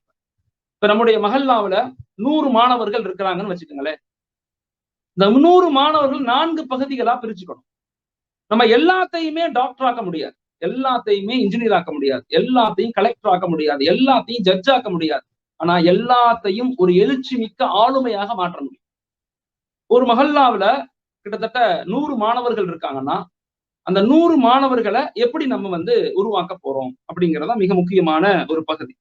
அந்த 100 மாணவர்களை என்னென்ன துறைகள்ல எப்படி எப்படி உருவாக்க போறோம் அப்படிங்கிறது அதை தெரிஞ்சுக்கிட்டா மட்டும்தான் நம்மளால தெளிவான முறையில ஒரு கட்டமைப்பை நம்மளால ஏற்படுத்த முடியும். ஒரு நிமிஷம். ஓகே. அதுல முதல் துறை அப்படிங்கிறது அதிகார வாய்ப்பு கல்வி முறை. ரொம்ப ரொம்ப இம்பார்ட்டன்டான விஷயம். அதிகாரத்துக்கு வந்தாதான் மாற்றங்களை ஏற்படுத்த முடியும். 1979 இந்தியாவுல மண்டல் கமிஷன் ஒரு கமிஷன் போட்டாங்க. இந்த கமிஷன் எதுக்கு கொண்டு வரப்பட்டுச்சுன்னா, இந்தியாவில் வாழக்கூடிய எஸ்சி எஸ்டி மக்கள், schedule cost and schedule try, அதாவது மலைவாழ் மக்கள் மற்றும் தலித் சகோதர மக்கள், பின்தங்கிய சகோதர மக்கள், இவங்க எல்லாருமே சமூகத்துல ஒரு எழுச்சி மிக்க மக்களாக மாறணும். அவங்க எல்லா நிலையிலும் கல்வியில, பொருளாதாரத்துல, சமூக நிலையில, ஆரோக்கியத்துல, வேலை வாய்ப்புகள்ல எல்லாத்துலயும் பின்தங்கி இருக்கிறாங்க. இந்த பின்தங்குதலோடு இந்த மக்களை வச்சுக்கொண்டு இந்தியாவை நம்மளால ஒரு வல்லரசாக, ஒரு வலிமையான நாடாக மாற்ற முடியாது. அதனால் இந்த மக்களுக்கு ரிசர்வேஷன் கொடுக்கணும், 27% இடஒதுக்கீடு கொடுக்கணும்னு சொல்லி அந்த மண்டல் கமிஷன் ரிப்போர்ட்டை கொண்டு கொடுத்துச்சு 1979ல, 79ல. ஆனா அந்த கமிஷனை பார்லிமெண்டோ இல்ல உயர்ஜாதி மக்களோ ஏற்றுக்கொள்ளல. ரிசர்வேஷனுக்கு அவங்க அங்கீகாரம் கொடுக்கல, எதிர்ப்பு தெரிவிச்சாங்க. போராட்டங்கள் நடந்துச்சு, இந்தியா முழுக்க மிகப்பெரிய போராட்டங்கள் நடந்துச்சு, நிறைய மக்கள் இறந்து போனாங்க அந்த போராட்டங்கள்ல. ஆனா அந்த எஸ்சி எஸ்டி மக்களுடைய, சகோதர மக்களுடைய, பிற்படுத்தப்பட்ட மக்களுடைய தலைவர்கள், அதனுடைய தியாகிகள் பெரும் போராட்டம், பெரும் முயற்சி செய்தாங்க. முயற்சி செய்து 1992 கிட்டத்தட்ட 14 வருஷம் கழிச்சு தன்னுடைய உரிமைகளை பெற்றுக்கிட்டாங்க. 27% இடஒதுக்கீடு அடைஞ்சுக்கிட்டாங்க. மலைவாழ் மக்கள் தன்னுடைய இடஒதுக்கீடு அடைஞ்சுக்கிட்டாங்க. 100 பேர் வேலைக்கு போறாங்கன்னா அதுல 27 பேர் பிற்படுத்தப்பட்ட மக்களாக இருக்கணும் அப்படிங்கறதுல உறுதி கொண்டாங்க. அது பார்லிமெண்ட்ல பில் பாஸ் பண்ணப்பட்டு அது இம்ப்ளிமெண்ட் செய்யப்பட்டுச்சு. ஆனா நம்ம இஸ்லாமிய சகோதர மக்கள் யோசிச்சு பாருங்களேன், நமக்கு இங்க சில கமிஷன் போடப்பட்டுச்சு. அதுல முதல் முறையாக 2005, 2006 நீதிபதி சச்சார் அவர்கள் மன்மோகன் சிங் பிரதமராக இருக்கும்போது அவங்களுடைய தலைமையில அவங்க சொல்லி ஒரு கமிஷன் போட்டாங்க. அந்த கமிஷன் நீதிபதி சச்சார் அவர் தலைமை இருந்தாங்க. அவங்க இந்தியா முழுக்க பயணிச்சு ஒரு ரிப்போர்ட்டை கொடுத்தாங்க. 2005 போட்டு 2006 ஒரு ரிப்போர்ட்டை கொடுத்தாங்க. அந்த ரிப்போர்ட்ல அவங்க சொன்னாங்க, மிக ஆழமான ஒரு கருத்தியலை அவங்க பகிர்ந்து கொண்டாங்க. 700 வருஷம் இந்தியாவை ஆண்ட இஸ்லாமிய சமூகம் கடந்த 70 ஆண்டுகளில் mentally, physically, socially, economically, educationally, politically, health எல்லா ரீதியும் பின்தங்கி போயிட்டாங்க. இந்த பின்தங்கிய மக்களோடு இந்தியாவை நம்மளால வளர்க்க முடியாது, இவங்களை விட்டுற முடியாது, இவங்க நம்ம மக்கள் அப்படின்னு சொல்லி இவங்களை மேம்படுத்துங்கன்னு சொன்னாங்க. இவங்களுக்கு இடஒதுக்கீடை கொடுங்க, இவங்களை டெவலப் பண்ணுங்கன்னு சொன்னாங்க. ஆனா எந்த விதமான செயல்பாடுகளும் நடக்கல. திரும்பி 2008 ரங்கநாதன் மிஸ்ரா கமிட்டி வந்துச்சு. திரும்பி 2010 குண்டு கமிட்டி வந்துச்சு. திரும்பி 2013 மிஸ்ரா கமிட்டி வந்துச்சு. இத்தனை கமிஷன் வந்தும் இஸ்லாமிய சமூகத்தினுடைய வளர்ச்சி ஒரு கேள்விக்குறியான நிலையில தான் இருக்கும். we are not liability of India, we are asset of India. நாங்கள் இந்தியாவுடைய சுமைகள் கிடையாது, இந்தியாவுடைய சொத்துக்கள். நாம் அதை நாங்க நிரூபிக்கணும். நாங்க அதிகார வாய்ப்பு கல்வி முறைக்கு போகணும், கல்வியில வலுவாக மாறணும், ஆளுமையாக மாறணும், இந்தியாவுடைய பெரிய கான்ட்ரிபியூஷனா மாறணும்னா நம்முடைய வருங்கால ஜெனரேஷனை இலக்குகளோடு உருவாக்கணும். அப்ப ஒரு மஹல்லாவுல 100 மாணவர்கள் இருக்கிறாங்கன்னா அந்த 100 மாணவர்கள்ல 20 மாணவர்களை தயவு செய்து அதிகார வாய்ப்பு கல்வி முறைக்கு முயற்சி பண்ணுங்க. ஒரு 100 பேரை கூட்டு வகுப்பெடுக்காதீங்க. நீங்க கூப்பிடுறதே 20 பேர் தான் கூப்பிட சொல்றேன். Choose and creation formula. தேர்ந்தெடுங்க, உருவாக்குங்க. நம்ம ஊர்ல சில நேரங்கள்ல கல்வி விழிப்புணர்வு கூட்டம் நடத்துறாங்க. எப்படி கூட்டம்னா ஒரு 1000 பேரை கூப்பிடுறாங்க, சாப்பாடு போடுறாங்க, பிரியாணி போடுறாங்க, அந்த 1000 பேத்துக்கும் விழிப்புணர்வு கொடுக்குறாங்க, அனுப்பிடுறாங்க. அப்படி பண்ணாதீங்கன்னு நான் சொல்றேன். நீங்க கூப்பிடுறதே மொத்தம் 50 பேர் தான் கூப்பிடணும். அதுல 20 பேர் தான் நீங்க செலக்ட் பண்ணணும். செலக்ட் பண்ணி கூப்பிடுங்க, உருவாக்குங்க. நிச்சயமாக ஒரு இம்பாக்ட் நம்மளால ஏற்படுத்த முடியும். அப்படித்தான் மற்ற இன சகோதர மக்கள் பண்றாங்க. பிராமின்ஸாக இருக்கட்டும், அதே மாதிரி நாடார் சமூகமாக இருக்கட்டும், அவங்க எல்லாம் அப்படித்தான் பண்றாங்க. அதனால நம்முடைய மஹல்லாவுல 100 மாணவர்கள் இருந்தா அவங்கள அதிகார வாய்ப்பு கல்வி முறைக்காக 20 மாணவர்களை உருவாக்குங்க. மத்திய அரசு துறையாக இருக்கட்டும், மாநில அரசு துறையாக இருக்கட்டும், சட்டத்துறையாக இருக்கட்டும், பாதுகாப்பு துறையாக இருக்கட்டும், இந்த 4 துறைகள்லையும் உருவாக்குங்க. இந்த 4 துறைகள் தான் இந்த நாட்டினுடைய 4 மிக முக்கியமான பகுதிகள். இந்த 4 துறையும் ரொம்ப ரொம்ப இம்பார்ட்டன்ட். ஒண்ணு இருக்குது மத்திய அரசு துறை, 2வது இருக்குது ஊடகத்துறை, 3வது இருக்குது சட்டத்துறை, 4வது இருக்குது பாதுகாப்பு துறை. இந்த துறைகளை நம்முடைய மாணவர்களை கொண்டு போய் சேர்க்கணும். அதுக்கு நாங்க முயற்சி பண்ணணும். இது 20% மாணவர்களை உருவாக்கணும் இன்ஷா அல்லாஹ். 2வது இருக்குதே அது தொழில்நுட்பம் மற்றும் அறிவியல் சார்ந்த கல்வித்துறை. அதுல நாங்க மாணவர்களை உருவாக்கணும். ரொம்ப ரொம்ப இம்பார்ட்டன்ட். இன்னைக்கு சமீபத்துல 21 centuries 21 reasons அப்படின்னு ஒரு புத்தகம் வந்திருக்கு. வாய்ப்பு இருந்தா வாங்கி படிச்சு பாருங்க. அதுல அந்த ஆத்தர் சொல்றாரு, இன்னைக்கு உலகத்தையே 2 விஷயம் தான் ஆளுதுன்னு சொல்றாரு. ஒன்னு பயோடெக்னாலஜி, இன்னொன்னு இன்ஃபர்மேஷன் டெக்னாலஜி. இந்த 2லயும் வருங்கால சந்ததிகளை ஆளுமைகளாக உருவாக்கணும். எதுக்கு உருவாக்கணும்னா நாம் நம் சமூகத்தை பாதுகாப்பதற்கும் மேம்படுத்துவதற்கும் நம் நாட்டை வளர்ப்பதற்கும் ஒரு மிகப்பெரிய வலுவான நாடாக மாற்றுவதற்கும் நம்முடைய இளைஞர்கள் அதில் கொண்டு போய் சேர்க்கணும். மிக முக்கியமான ஒரு பகுதி, மிக முக்கியமான ஒரு விஷயம். ஸோ 2வது விஷயம் தொழில்நுட்பம் மற்றும் அறிவியல் சார்ந்த துறைகள்ல நம்முடைய மாணவர்களை உருவாக்க நம்ம என்ன செய்யணும்? முயற்சிக்கணும். அதுல குறிப்பா மருத்துவத்துறை, அது மருத்துவத்துல ஆய்வுத்துறை பண்ணணும். மருத்துவங்கள்ல ஆய்வுகள் செய்யணும். வெறுமன மருத்துவம் படிக்க தயவு செய்து ஆய்வுகள் செய்யுங்க. உதாரணத்துக்கு அல் கவாரிஸ்மி 1030 வாழ்ந்த ஒரு மிகப்பெரிய ஆய்வாளர், கெமிஸ்ட்ரி அண்ட் பிசிக்ஸ்ல மிகப்பெரிய ஆய்வாளரா இருந்தாரு. அவர் தான் அந்த ஃபாதர் ஆஃப் மாடர்ன் சர்ஜரி அப்படின்னு சொல்லுவாங்க. சர்ஜரி பண்றதுக்கு எல்லா இன்ஸ்ட்ருமெண்ட்டையும் கண்டுபிடிச்சது அவர் தான். அவருக்கு பிறகு 10 நூற்றாண்டுகள் அவருடைய புத்தகத்தை தான் ஆய்வுக்காக வச்சிருந்தாங்க. அல் கவாரிஸ்மி. ஆமா, இப்னு அபி பைத்தர்னு ஒருத்தவர் இருந்தார். அவர் தான் பாட்டனி, அதாவது எல்லா செடிகளையும் கிட்டத்தட்ட 2000க்கும் மேற்பட்ட செடிகளை கண்டுபிடிச்சு, அந்த செடிகள் அதுல இருந்து மருத்துவ குணங்களை கண்டுபிடிச்சு, அதுல இருந்து மருந்துகளை கண்டுபிடிச்சு, மக்களுக்கு பல நோய்களுக்கு மருந்துகளை கண்டுபிடிச்சவர் தான் இப்னு அபி பைத்தர். இவரும் கிட்டத்தட்ட 1100 வாழ்ந்த மனிதர். இதுதான் நம்முடைய முன்னோர்கள் மிகப்பெரிய ஆய்வாளர்களாக இருந்திருக்கிறாங்க மருத்துவத்துறையில. அதனால நம்முடைய பிள்ளைங்களை மருத்துவத்துறையில உண்டாக்கணும். அது வந்து ஆய்வாளர்களாக உருவாக்க முயற்சி பண்ணுங்க. அந்த மாதிரி சுற்றுச்சூழல் கல்வி வருங்காலத்துல ஒரு பெரிய ஆளுமையான கல்வித்துறை என்னன்னா எக்காலஜி, என்விரான்மெண்டல் சயின்ஸ், அது வந்து ரொம்ப இம்பார்ட்டன்டா மாறப்போகுது. அந்த கல்வித்துறையை படிக்க வைக்க முயற்சி பண்ணுங்க. அப்புறம் ஐஐடி, ஐஐஎம், நீட் இது போன்ற எக்ஸாம்ஸை மாணவர்களை உருவாக்க, ஜேஇ இது போன்ற எக்ஸாமுக்கு மாணவர்களை பயிற்சி கொடுங்க. 4வது அறிவியல் மற்றும் உயிரியல் தொழில்நுட்ப கல்வி, அதாவது பயோடெக்னாலஜி. இன்னைக்கு உள்ள பயோடெக்னாலஜி கல்வி முறை இருக்கு, மிக முக்கியமான ஒரு கல்வி முறை. இன்னைக்கு உலகத்தையே அடுத்து ஆளக்கூடியது அதுதான். அதுல நம்முடைய மாணவர்களை படிக்க வைக்கிறதுக்கு, அதுல வந்து புதிய கல்வி துறைகளை வந்து கண்டுபிடிக்கிறது, என்ன கல்வியை யாரும் படிக்கலையோ அந்த கல்வியை எடுத்து மாணவர்களுக்கு கொடுக்க முயற்சிக்கிறதுங்கிறது 2வது. 20% மாணவர்களை உருவாக்குங்க. 100%ல 20% அதிகாரம், 20% ஆய்வு, அதாவது அறிவியல் துறை கல்வி. 40% மாணவர்களை வந்து வாழ்வியல் மேம்பாட்டு கல்வித்துறைகள்ல உருவாக்கணும். வாழ்வியல் மேம்பாட்டு கல்வித்துறை, உதாரணத்துக்கு விவசாயத்துறை. அக்ரி படிக்கக்கூடியவங்க நிறைய பேருக்கு எக்ஸாம் கிளியர் எக்ஸாம், அதாவது கவர்மெண்ட் எக்ஸாம்ல உள்ள போயிருவாங்க. நிறைய பேர் நான் பார்த்திருக்கிறேன், என் கூட படிச்சிருக்காங்க.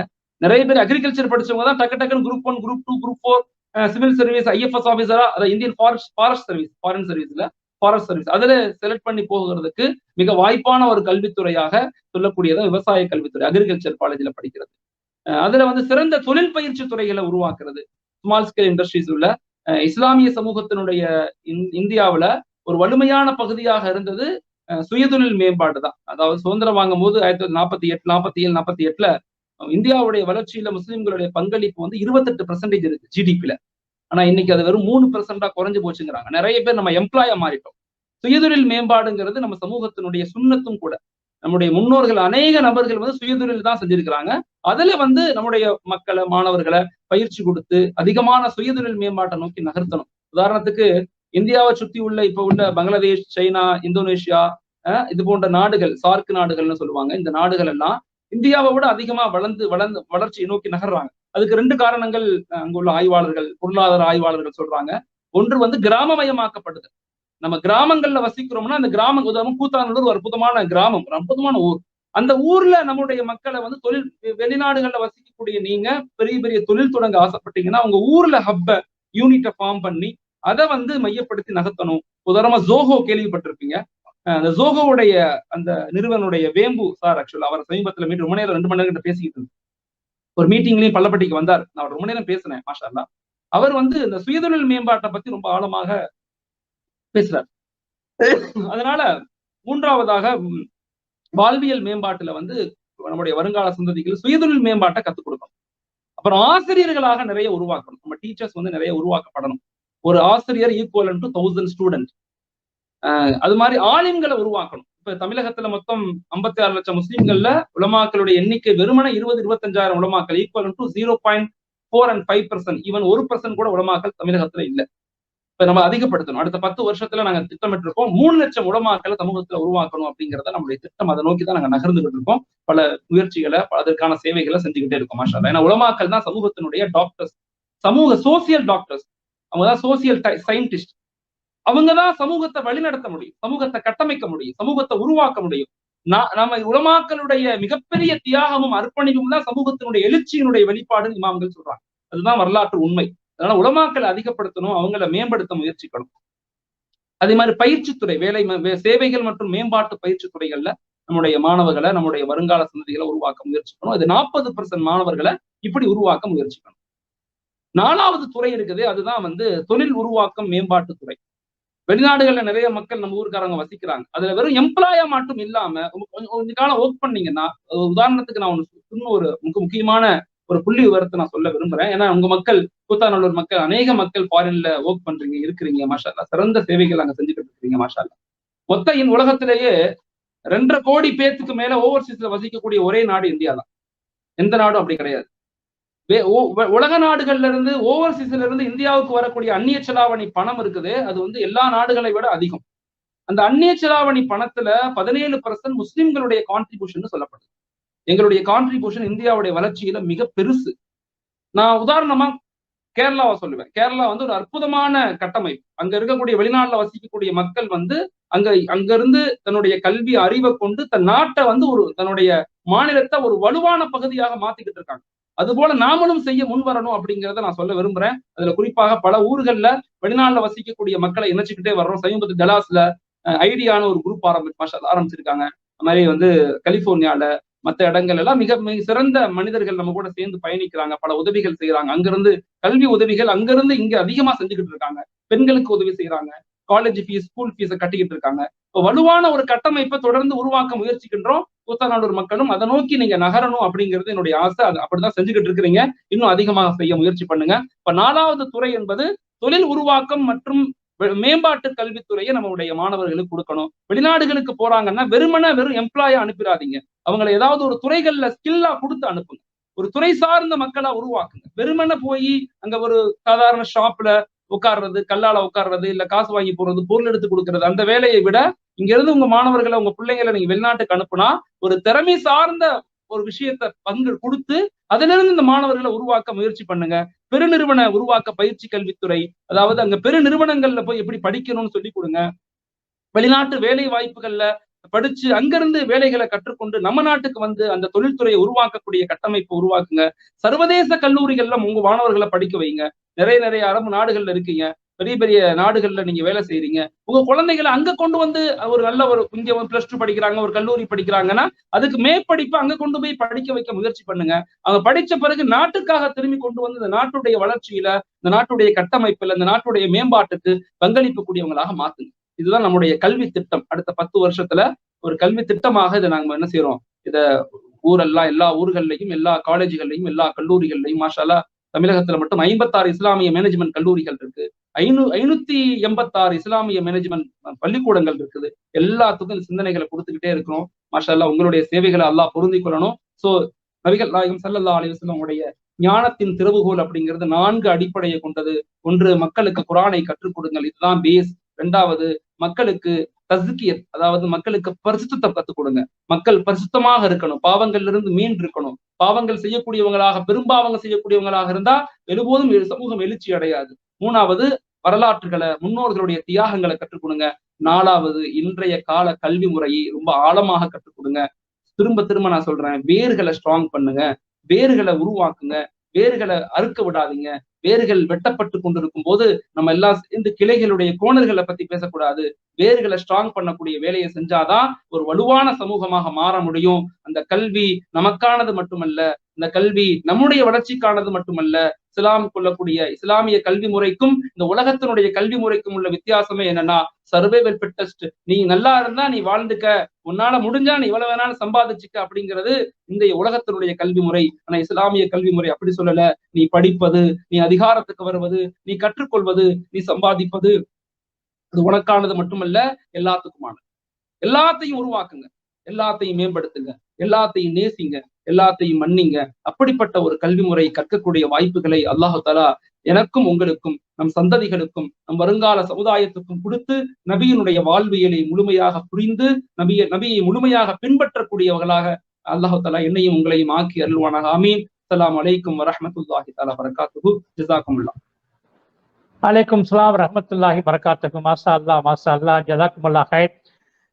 அருமையான கருத்தோய்வுகள் ரத்தின சுருக்கமாக மிக அற்புதமான முறையிலே, மிக நேர்த்தியான முறையிலே எந்த களப்பணியை முன்னின்று செய்து கொண்டிருக்கிறார்களோ ஹஜ்ரத் பெருந்தகை அவர்கள், அதை நமக்கு முன்னாலே இங்கே பதிவு செய்திருக்கிறார்கள். அவர்களுக்கு நம்முடைய KNR இன்ஸ்டிடியூட் சார்பாகவும் அந்த வாசகர்கள் சார்பாகவும் இதயமார்ந்த நன்றியை தெரிவித்துக் கொள்கின்றோம். மிக நெருக்கமான, அதாவது ஹஜ்ரத் அவர்களுடைய செட்டில்டு அப்படியே எல்லா பகுதிகளுக்கும் சென்று கொண்டிருக்கக்கூடியவர்கள். அவர்கள் நமக்காக இன்றைய நேரம் ஒதுக்கி வந்து கல்வி ஞானத்தை பற்றி மிக அற்புதமாக, மிக ரத்தின சுருக்கமாக, மிக ஆழமான சிந்தனைகளை, எப்படிப்பட்ட கல்வி இன்றைக்கு தேவை சமூகத்திற்கு, எவ்வாறு நம்ம பிள்ளைகளை உருவாக்க வேண்டும் என்பதை பற்றியெல்லாம் ஆழமான சிந்தனைகளை புடம்போட்ட தங்கமாக மனதிலே பதிய வைத்திருக்கிறார்கள். அவர்களுக்கு மீண்டும் ஒரு முறை நான் KNR டீமின் சார்பாகவும் இந்த மறைந்த மருகும் DPK அனுபர்தீன் மருகும் நூனாமன முகமது யாசின் அவர்கள் நினைவாக நடைபெறக்கூடிய இந்த நிகழ்ச்சியிலே அவர்களுடைய குடும்பத்தார்கள் சார்பாகவும் இதயமார்ந்த நன்றியினை நல்ல நேரத்திலே தெரிவித்துக் கொள்கின்றேன். அருமையான பெருமக்களே, தாய்மார்களே, சகோதர சகோதரிகளே, நம்முடைய நிறைவு பகுதிக்கு முன்பாக நாம் கேட்க வேண்டிய 2 மிக முக்கிய கேள்விகள், அதாவது பாப்பப் குயிஸுடைய 3வது பார்ட் இப்ப துவக்கம் பெறுகிறது. URL லிங்க் இப்ப போட்டுருவாங்க. பாப்பப் குயிஸினுடைய 3வது கேள்வி இப்பொழுது நாம் கேட்க இருக்கின்றோம். நீங்க எல்லாம் ரெடியா இருப்பீங்கன்னு நினைக்கிறேன். அநேகமா அந்த லிங்கை பார்த்தாலே உங்களுக்கு அந்த டிஸ்கிரிப்ஷன்ல லிங்க் இருக்கும். இருந்தாலும் லிங்கை பார்த்து நீங்க என்ன செஞ்சிருவீங்க, அந்த நேம் எல்லாம் கரெக்டா போட்டுருவீங்க. இப்ப லிங்க் இங்க போட்ட டிஸ்பிளேல ஓடிட்டு இருக்கு. இப்ப இந்த 3வது கேள்வி பாப்பப் குயிஸ்ல வந்து, உதைபியா உடன்படிக்கை இஸ்லாமிய ஆண்டில் எந்த மாதத்தில் நடைபெற்றது? உதைபியா உடன்படிக்கை இஸ்லாமிய ஆண்டின் எந்த மாதத்தில் நடைபெற்றது? இதுதான் வந்து பாப்பப் குயிஸ்னுடைய இன்றைய 3வது கேள்வி. ஏன்னா அது எந்த மாசத்துல நடைபெற்றது உதைபியா உடன்படிக்கை அப்படிங்கிறது ரொம்ப முக்கியமானது. உதைபியா உடன்படிக்கை இஸ்லாமிய வரலாற்றிலே பொன்னெழுத்துக்களால் பொறிக்கத்தக்கக்கூடிய ஒரு மிக முக்கியமான வரலாற்று நிகழ்வு. அது எந்த ஆண்டில் எந்த மாதத்துல நடைபெற்றது அப்படிங்கிறதா இன்னைக்கு உள்ள முக்கியமான பாப்பப் கேள்வி. அந்த யூஆர்எல் இங்க டிஸ்பிளே பண்ணிட்டு இருக்காங்க. அதை நீங்க பார்த்து என்ன செஞ்சிட வேண்டியது, அதுக்கு உண்டான சரியான விடையை உடனடியாக அதிவிரைவாக யார் முதலில் தருகிறார்களோ அவர்களுக்கு 250 ரூபாய் பரிசு. இப்ப நம்ம வந்து இந்த நிகழ்ச்சியுடைய நிறைவுல அஜித் அவருடைய ஸ்பீச்சை வச்சு 10 கேள்வி கேட்க போறோம். அதுக்கு வந்து நாளைக்கு 12 மணி வரை டைம் கொடுத்துருக்கோம். நாளைக்கு 12 மணி வரை என்ன செய்யலாம், அதுக்கு பதில் அளிக்கலாம். ஆனா இது அப்படி இல்லை. பாப்போம்னா இம்மீடியட், என்ன இன்ஸ்டன்ட் அப்படிங்கிறாங்களே, அதே மாதிரி தான் இது. அல்ஹம்துலில்லாஹ். அதுல இப்ப 3வது கேள்வி கேட்டோம். இப்ப 4வது கேள்விக்கு நம்ம ரெடி ஆயிடுவோமா? 4வது கேள்வி பாப்பப் குயிஸ் 4வது கேள்வி. 3வது கேள்விக்கு நீங்க பதில் கொடுத்துருக்கீங்க. ஏன்னா இதை வந்து இந்த ரொம்ப லிட்டில் வேர்ட்ஸ் தான் இது எல்லாமே. இந்த பேர் தானே கேட்கணும் நம்ம. அதனால இப்ப 4வது கேள்வி, ரசூலுல்லாஹி ஸல்லல்லாஹு அலைஹி வஸல்லம் அவர்களின் மனைவிகளில் சில ஹதீஸ்களை மட்டும் அறிவித்த மனைவியின் பெயர் என்ன?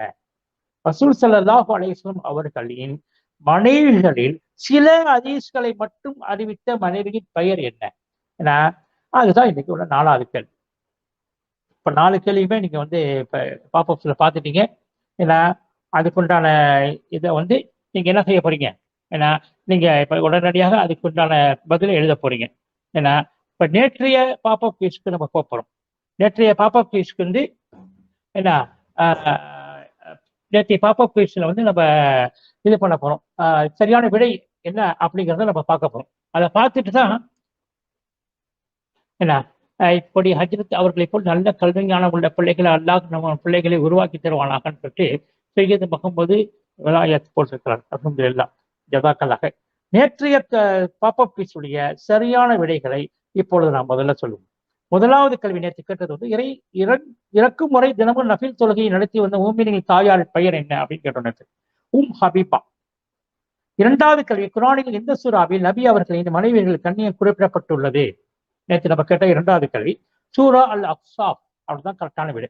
3வது கேள்வி நம்ம கேட்டது வந்து என்னன்னா, உதைபியா உடன்படிக்கையின் போது அல்லாஹ் நபியிடம் இருந்த மூமின்களின் தாயின் பெயர் என்ன?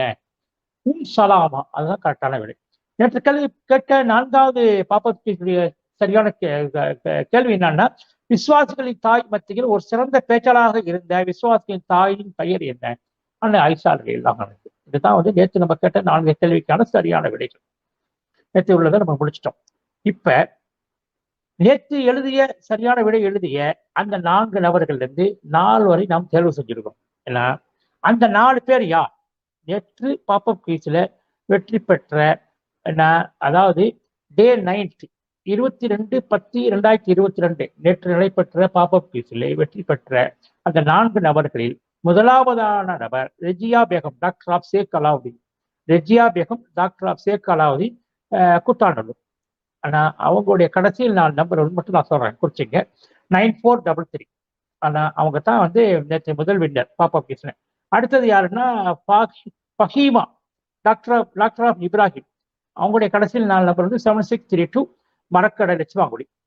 இது 2 நேற்று பாப்பப் குயிஸ்ல 2வது வெற்றியாளர். 3வது வெற்றியாளர் அஸ்மத் அனீஸ், டாக்டர் ஆஃப் குட்டம் ஈரான் ஹசன் அலி. அஸ்மத் அனீஸுங்கிறவங்க. ஆனா அவங்க எங்க உள்ளவங்கன்னா கூத்தாண்டலூர் தான், பெரிய கடத்தரு. கடைசி 4 நம்பர் வந்து 4412. அதுதான் கடைசி 4 நம்பர். 4வது வெற்றியாளர் நேற்று நடைபெற்ற பாப்பப் குயிஸ்ல 4வது வெற்றியாளர்னா சையரத்தார் சபீர் அகமது. சையரத்தார் முகமது இப்ராஹிமுடைய புதல்வர் சையரத்தார் சபீர் அகமது. அவர் தான் வந்து நேற்றைய 4வது வெற்றியாளர். இவர் வந்து கூத்தாண்டலூர், என்ன தெரு, இஸ்மாயில் தெரு. கடைசி 4 நம்பர் வந்து 3973. இதுதான் வந்து நேற்றைய வெற்றியாளர். நம்ம பார்க்கிறோம் அல்ஹம்துலில்லாஹ், அல்லாஹ்வுடைய கிருபையினால மறைந்த மர்ஹூம் டிபிகே முகமது அன்வர்தீன், அதே போன்று டிபிகே அன்வர்தீன், அதே போன்று மறைந்த மர்ஹூம் நூனாமலா முகமது யாசின் இவர்கள் நிறைவாக நடைபெறக்கூடிய இந்த அருமையான நிகழ்ச்சி ரொம்ப மிக அற்புதமாக சென்று கொண்டிருக்கிறது. இதனுடைய நிகழ்வுகளை எல்லாம் இப்போ நம்ம பார்த்துக்கிட்டு இருக்கிறோம். அல்ஹம்துலில்லாஹ். இப்பொழுது இந்த நேற்று நடைபெற்ற அந்த சரியான நேற்று நம்ம 10 கேள்வி கேட்டிருந்தோம் இல்லையா? நேற்று ஒரு 10 கேள்வி கேட்டிருந்தோம். அந்த கேள்வி அதற்குண்டான பதில் என்ன, சரியான பதில் என்னன்னு நம்ம பார்க்கணும். அதுக்கு பிறகுதான் என்ன செய்ய போறோம், வின்னர்ஸை சொல்ல போறோம். அதுக்கு பிறகு வந்து இன்றைய கேள்வியை பற்றி சொல்ல போறோம். நேற்று நம்ம கேட்ட முதல் கேள்வி அபூபக்கர் ரலியல்லாஹு அவர்களின் தாயாரின் பெயர் என்ன? எல்லாருக்கும் தெரியும், உம்முல் ஹைர் சல்மா அப்படிங்கிறது. நேற்று நம்ம கேட்ட இரண்டாவது கேள்வி அண்ணலாரும் அபூபக்கர் தலைப்புல பதக்குழு இமாம் அவர்கள் பேசினாங்க. நேற்று வந்து அண்ணலாரும் அபூபக்கர் ரலியல்லாஹு அவர்கள்ங்கிற தலைப்புல அவர்களுடைய வாழ்க்கையை சரித்திரத்தை பற்றி பேசப்பட்டதுனால அதை பற்றிய கேள்விகள் வந்தது. நேற்று நம்ம கேட்ட இரண்டாவது கேள்வி அபூபக்கர் ரலியல்லாஹு அவர்களின் எந்த குடும்பத்தை சார்ந்தவர்கள்? சரியான விட வந்து கௌஃப் இப்னு ஸஹல் அப்படிங்கிறது. மூன்றாவது கேள்வி கண்ணியின் தந்தை என அபூபக்கர் அலி அவர்களை அழைத்தது யார் அப்படின்னா முஹம்மது நபி ஸல்லல்லாஹு அலைஹி வஸல்லம். அதான் எல்லாருக்கும் தெரிஞ்சு கேட்டார். நான்காவது கேள்வி நேற்று கேட்டது பெருமானார் ஸல்லல்லாஹு அலைஹி வஸல்லம் அவர்கள் அபூபக்கர் சித்திக் அலி அவர்களை போன்றதாக எத்தனை ஹதீஸ்களில் அறிவிக்கப்பட்டுள்ளது? 16 ஹதீஸ். அதான் சரியான விட. எத்தனை ஹதீஸ்கள்? 16 ஹதீஸ். ஐந்தாவது கேள்வி நேற்று நம்ம கேட்ட கேள்வி நபி ஸல்லல்லாஹு அலைஹி வஸல்லம் அவர்களது தோழர்களிடம் கவலைப்படாதீர்கள், நிச்சயமாக அல்லாஹ் நம்முடன் இருக்கிறான் என கூறியதாக சூரா தௌபாவில் எத்தனையாவது வசனத்தில் அல்லாஹ் குறிப்பிடுகிறான் அப்படிங்கிறது எல்லாருக்கும் தெரியும். 40வது வசனம். அதான் கரெக்ட், 40வது வசனம். நேற்று கேட்ட ஆறாவது கேள்வி நபி ஸல்லல்லாஹு அலைஹி வஸல்லம் அவர்கள் பிறந்த போது அபூபக்கர் ரலியல்லாஹு அன்ஹு அவர்களுக்கு எத்தனை வயது? ரசூலுல்லாஹ் பிறக்கும் போது அபூபக்கர் ரலியல்லாஹு அவர்களுக்கு எத்தனை வயசு? 2.5 வயசு. அதான் கரெக்டான விட. அபூபக்கர் அலி தாங்கள் கண்ட கனவை யாரிடம் கூறி விளக்கம் கேட்டார்கள்? நேற்று கேட்ட 7வது கேள்வி அபூபக்கர் ரலியல்லாஹு அன்ஹு அவர்கள் யார்கிட்ட தன் கனவை கேட்டு கூறி விளக்கம் கேட்டாங்கன்னா வராகா அப்படிங்கிறது தான் சரியான விடை. 8வது கேள்வி நேற்று கேட்டதை பிறகவுனின் அரசவையில் ஈமான் கொண்டவர்களை விட அபூபக்கரின் ஈமான் சிறந்தது என்ன என சொன்னது யார்? அலி ரலியல்லாஹு அன்ஹு தான் அப்படி சொன்னார். 9வது கேள்வி நேற்று கேட்ட கேள்வி அபூபக்கர் ரலியல்லாஹு அன்ஹு அவர்கள் தனது எத்தனையாவது வயதில் மரணம் அடைந்தார்கள்?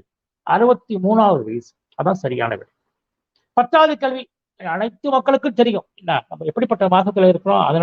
அதனால மிக எளிதான அனைவருக்கும் தெரிந்த கேள்விதான் நேற்று கேட்டது நபிகள் நாயகம் ஸல்லல்லாஹு அலைஹி வஸல்லம் அவர்கள் என்ன கிழமை மரணித்தார்கள்? திங்கட்கிழமை. இது எல்லாருக்கும் தெரிந்த கேள்வி.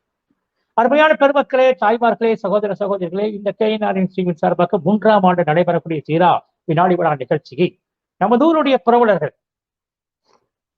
ஹாஜி DPK அன்வர்தீன், ஹாஜி நூனாமனா முகமது யாசின் அவர்களுடைய நினைவாக அவருடைய குடும்பத்தார்கள் நடத்தி கொண்டிருக்கிறார்கள்.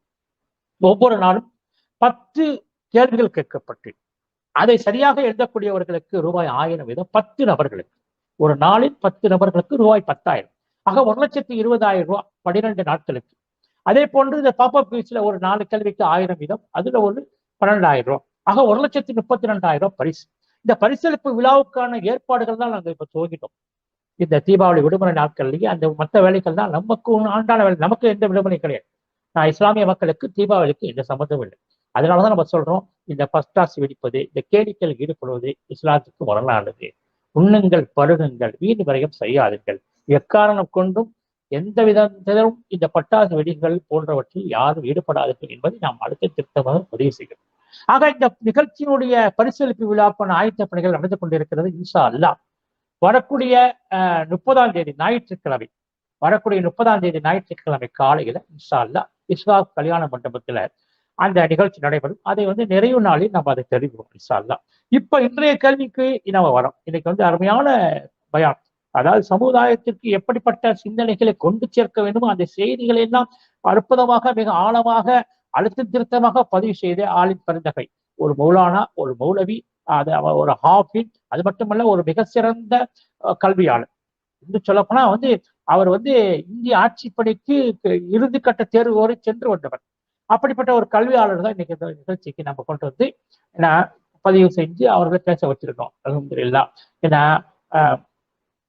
அல்ஹம்துலில்லாஹ் 10 நாள் சிறப்பான சிந்தனைகள் அள்ளி தந்த உலமாக்களுக்கும் எங்களது சலாம் அபூஹுரைரா மீலாது கமிட்டி மற்றும் ஏலத்து நண்பர்கள் இஸ்மாயில் புதக்குடியிலிருந்து சகோதரர் சேர்ந்த அந்த நண்பர்கள் அனுப்பியிருக்கிறாங்க. ஆக இது மாதிரி பல்வேறு நிகழ்வுகள் ஜெயநாத் டிவின்னு என்று சொன்னாக்கா நமது பகுதியை சுற்றி உள்ள கூத்தாளூர், புதக்குடி, பூதமங்கலம், ஆத்திக்கடை, தண்ணிக்குடம், நாகங்குடி எல்லா ஊர்களிலும் இருக்கக்கூடிய முக்கிய இஸ்லாமிய நிகழ்வுகளை பதிவு செய்து அனைத்து மக்களுக்கு எடுத்துச் செல்வது, வெளிநாடுகளில் இருக்கக்கூடிய பல்லாயிரக்கணக்கான மக்களுக்கு எடுத்துச் செல்வது, இதுதான் ஜெயநாத் டிவியின் நோக்கம். அந்த அடிப்படையில எல்லா நிகழ்ச்சியும் நடந்து கொண்டிருக்கிறது. இன்றைய தினம் நாம் நம்ம அஜரத் அவர்களுடைய நிகழ்ச்சியிலிருந்து அவருடைய பயானிலிருந்து கேள்வி கேட்க முன் வருகின்றோம். முதலாவதான இன்றைய கேள்வி, மதினாவில் நபிகள் நாயகம் ஸல்லல்லாஹு அலைஹி வஸல்லம் அவர்களின் கல்விக்குழு தலைவர் யார்? அஜரத் பேசினார்ல, அவர் பேர் சொன்னார். அந்த மதினாவில் நபிகள் நாயகம் ஸல்லல்லாஹு அலைஹி வஸல்லம் அவர்களின் கல்விக்குழு தலைவர் யார் அப்படிங்கிறதான் முதலாவது கேள்வி. ஏன்னா மன்னிக்கணும், நான் இப்ப என்ன செஞ்சிட்டேன்னா ஒரு ஆர்வத்துல இந்த கேள்விகளை சொல்லிட்டேன். ஃபர்ஸ்ட் வின்னர் நேம் கேட்குறீங்க, ஆமா அதுதான் முதல்ல சொல்லணும். வின்னர் நேம் சொல்லிட்டு தான் என்ன செய்யணும், நம்ம கேள்விக்கு வரணும். இருந்தாலும் 10 கேள்வி கேட்காதவங்க அங்க யூஆர் லிங்க் ஓப்பன் ஆகுது. எல்லா கேள்வியும் கேட்டவன தான் என்ன ஆகும், அங்க லிங்க் ஓப்பன் ஆகும். இப்ப நம்ம நேற்றைய அந்த கேள்வியுடைய நேற்றைய வின்னர்ஸ் அந்த கிட்டத்தட்ட ஏறக்குறைய நேற்று பார்க்கிறோம். நம்ம ஏராளமான சகோதர சகோதரிகள் நேற்று எழுதியிருக்காங்க. 4 பேர் சரியா எழுதியிருக்காங்க. அதுல மிக சரியாக மிக துல்லியமாக எழுதினவங்க யாருன்னு சொல்லி இப்ப நம்ம பார்க்க போறோம். அதுல முக்கியமாக 10 நபர்கள் இன்றைய தினம் வெற்றி பெற்றிருக்காங்க. அவங்களுடைய பேரை நான் இப்ப உங்களுக்கு வாசிக்கிறேன். முதலாவதாக நேற்றைய தினம் வெற்றி பெற்ற முதல் நபர், அதாவது 22ஆம் தேதி நேற்று நடைபெற்ற முதலாவது போட்டியில 10 நபர்கள்ல முதலாவதாக வெற்றி பெற்றவர் அலிமா பேகம். குத்தகைக்கார ஹாஜி முகமது அவருடைய குடும்பத்தைச் சேர்ந்த கூத்தாநல்லூர் மஜியா தெரு அலிமா பேகம். ஏன்னா அவங்க தான் நேற்றைய வெற்றியாளர்கள். முதலாவது நபர் அவர் அலிமா பேகம் கூத்தாநல்லூர். அவருடைய கடைசி 4 நபர் குறிச்சிங்க 8077. முக்கியமா நான் ஒரு செய்தியை சொல்றேன், உங்களுடைய டெலிபோன் நம்பர் கரெக்டா இருக்கணும். ஆதார் கார்டை அதை வச்சு நம்ம செக் பண்ணுவோம். தயவு செய்து வேற பேர்ல போடாதீங்க. எந்த பேர்ல உங்களுக்கு நீங்க வெற்றி பெற்றிருக்கிறீங்களோ அந்த பேருக்குரிய ஆதார் கார்டோட எங்களுக்கு கொண்டு வரணும். இல்லைன்னா அதை டிஸ்குவாலிஃபை ஆயிடும். அதனால பேரை மாத்தி போடுறது, தெருவை மாத்தி போடுறது, ஊரை மாத்தி போடுறது வேண்டாம்.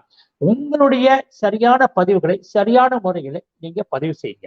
ஏன்னா எந்த அடிப்படையில எந்த மாதிரியான எவிடன்ஸ் நீங்க கொடுக்குறீங்களோ அந்த நம்பரை அந்த டீட்டெயில எங்களுக்கு போடுங்க. ஏன்னா நிறைய நேரம் இருக்குது. தயவு செய்து மாற்றி போட்டு எந்த விதமான நெருக்கடிக்கு எங்களை உள்ளாக்கி விட வேண்டாம் என்று உங்களை மீண்டும் ஒருமுறை தாழ்மையோடு கேட்டுக்கொள்கின்றோம். நேற்று நடைபெற்ற போட்டியிலே 2வது வெற்றியாளர் PKM பர்வீன் பஷீர் கோட்டாச்சேரியார்.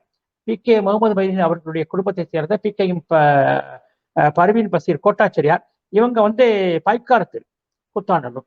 இவங்களுடைய கடைசியில் 4 நம்பர் 1629. இவங்க கடைசி 4 நபர்.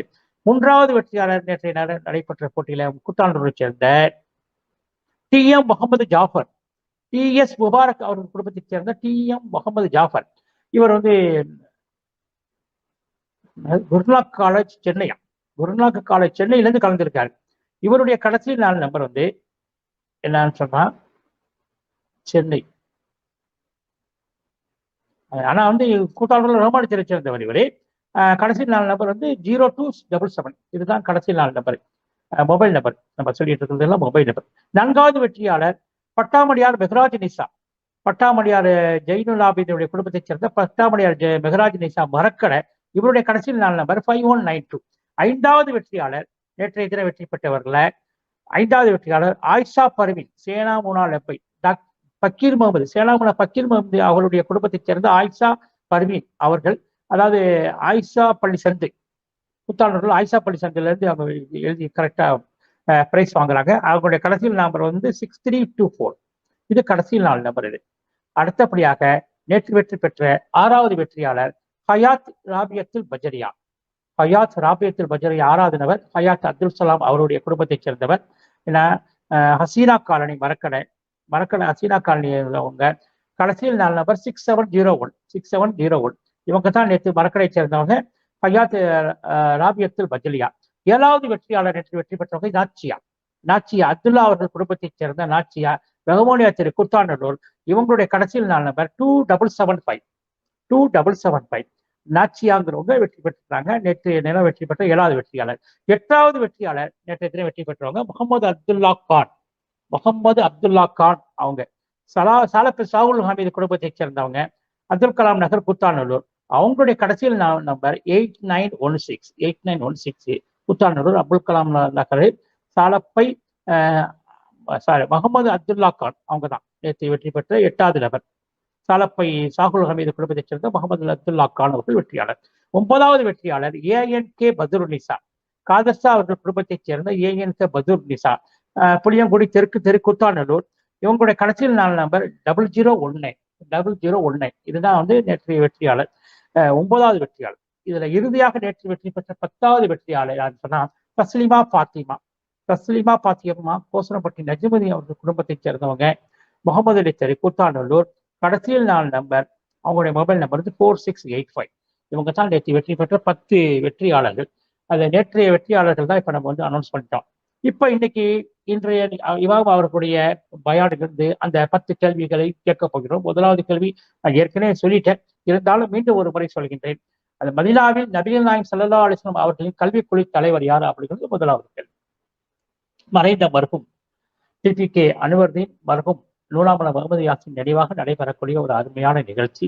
இந்த நிகழ்ச்சியிலே இவ்வளவு ஆர்வத்தோடு நமக்கு பார்க்கிறோம், அவ்வளவு ஆர்வத்தோடு வந்து ஏறக்குரிய வந்து இரவே அதிகபட்சமான மக்கள் எழுதுறாங்க. அது குறிப்பாக தாய்மார்கள் எழுதுறாங்க, கல்லூரி மாணவிகள் எழுதுறாங்க, வெளிநாட்டில எழுதுறாங்க, பல ஊர்கள்ல இருந்து எழுதுறாங்க. அதாவது பல ஊர்கள் நம்ம பகுதியை சேர்ந்தவங்க, அதாவது கொஞ்சம் அற்றுப்பதற்குடி பொதுமக்கள் அத்திக்கடை தண்ணி கூட நாங்கள் இந்த ஏரியாவை சேர்ந்தவங்க. ஆக நமக்கு இந்த ஆர்வம் வந்து மிகுந்த ஒரு மரியாதையும் ஒரு ஒரு மகிழ்வையும் தருகிறது, மன நிறைவை தருகிறது. ஏன்னா அந்த அடிப்படையில இன்றைய தினம் நடைபெற்ற அருமையான பயானில 2வது கேள்வி அஜரத் அவர்கள் கேட்ட கேள்வியிலிருந்து கல்வியில் மிக சிறந்தவர் என ரசூல் ஸல்லல்லாஹு அலைஹி வஸல்லம் யாரை கூறினார்? கல்வியில் மிக சிறந்தவர் யார் என இதுதான் வந்து முக்கியமான கேள்வியாக இருக்கிறது. கல்வியில் மிக சிறந்தவர் யார் என ரசூல் ஸல்லல்லாஹு அலைஹி வஸல்லம் அவர்கள் யாரை கூறினார்கள் அப்படின்னு தான். அல்ஹம்துலில்லாஹ் இன்றைய பயான் இப்போதைய சூழலில் நம்ம சமுதாயத்திற்கு முக்கியத்துவம் வாய்ந்ததாக இருக்கிறது. ஜஸாக்கல்லாஹு அப்படின்னு சொல்லிட்டு அமீருதீன் பிஏஎஸ் போட்டிருக்காரு. ஆக அது அப்படிப்பட்ட ஒரு பயான் தான் இன்றைக்கு தான் நடைபெற்றது. அல்ஹம்துலில்லாஹ்.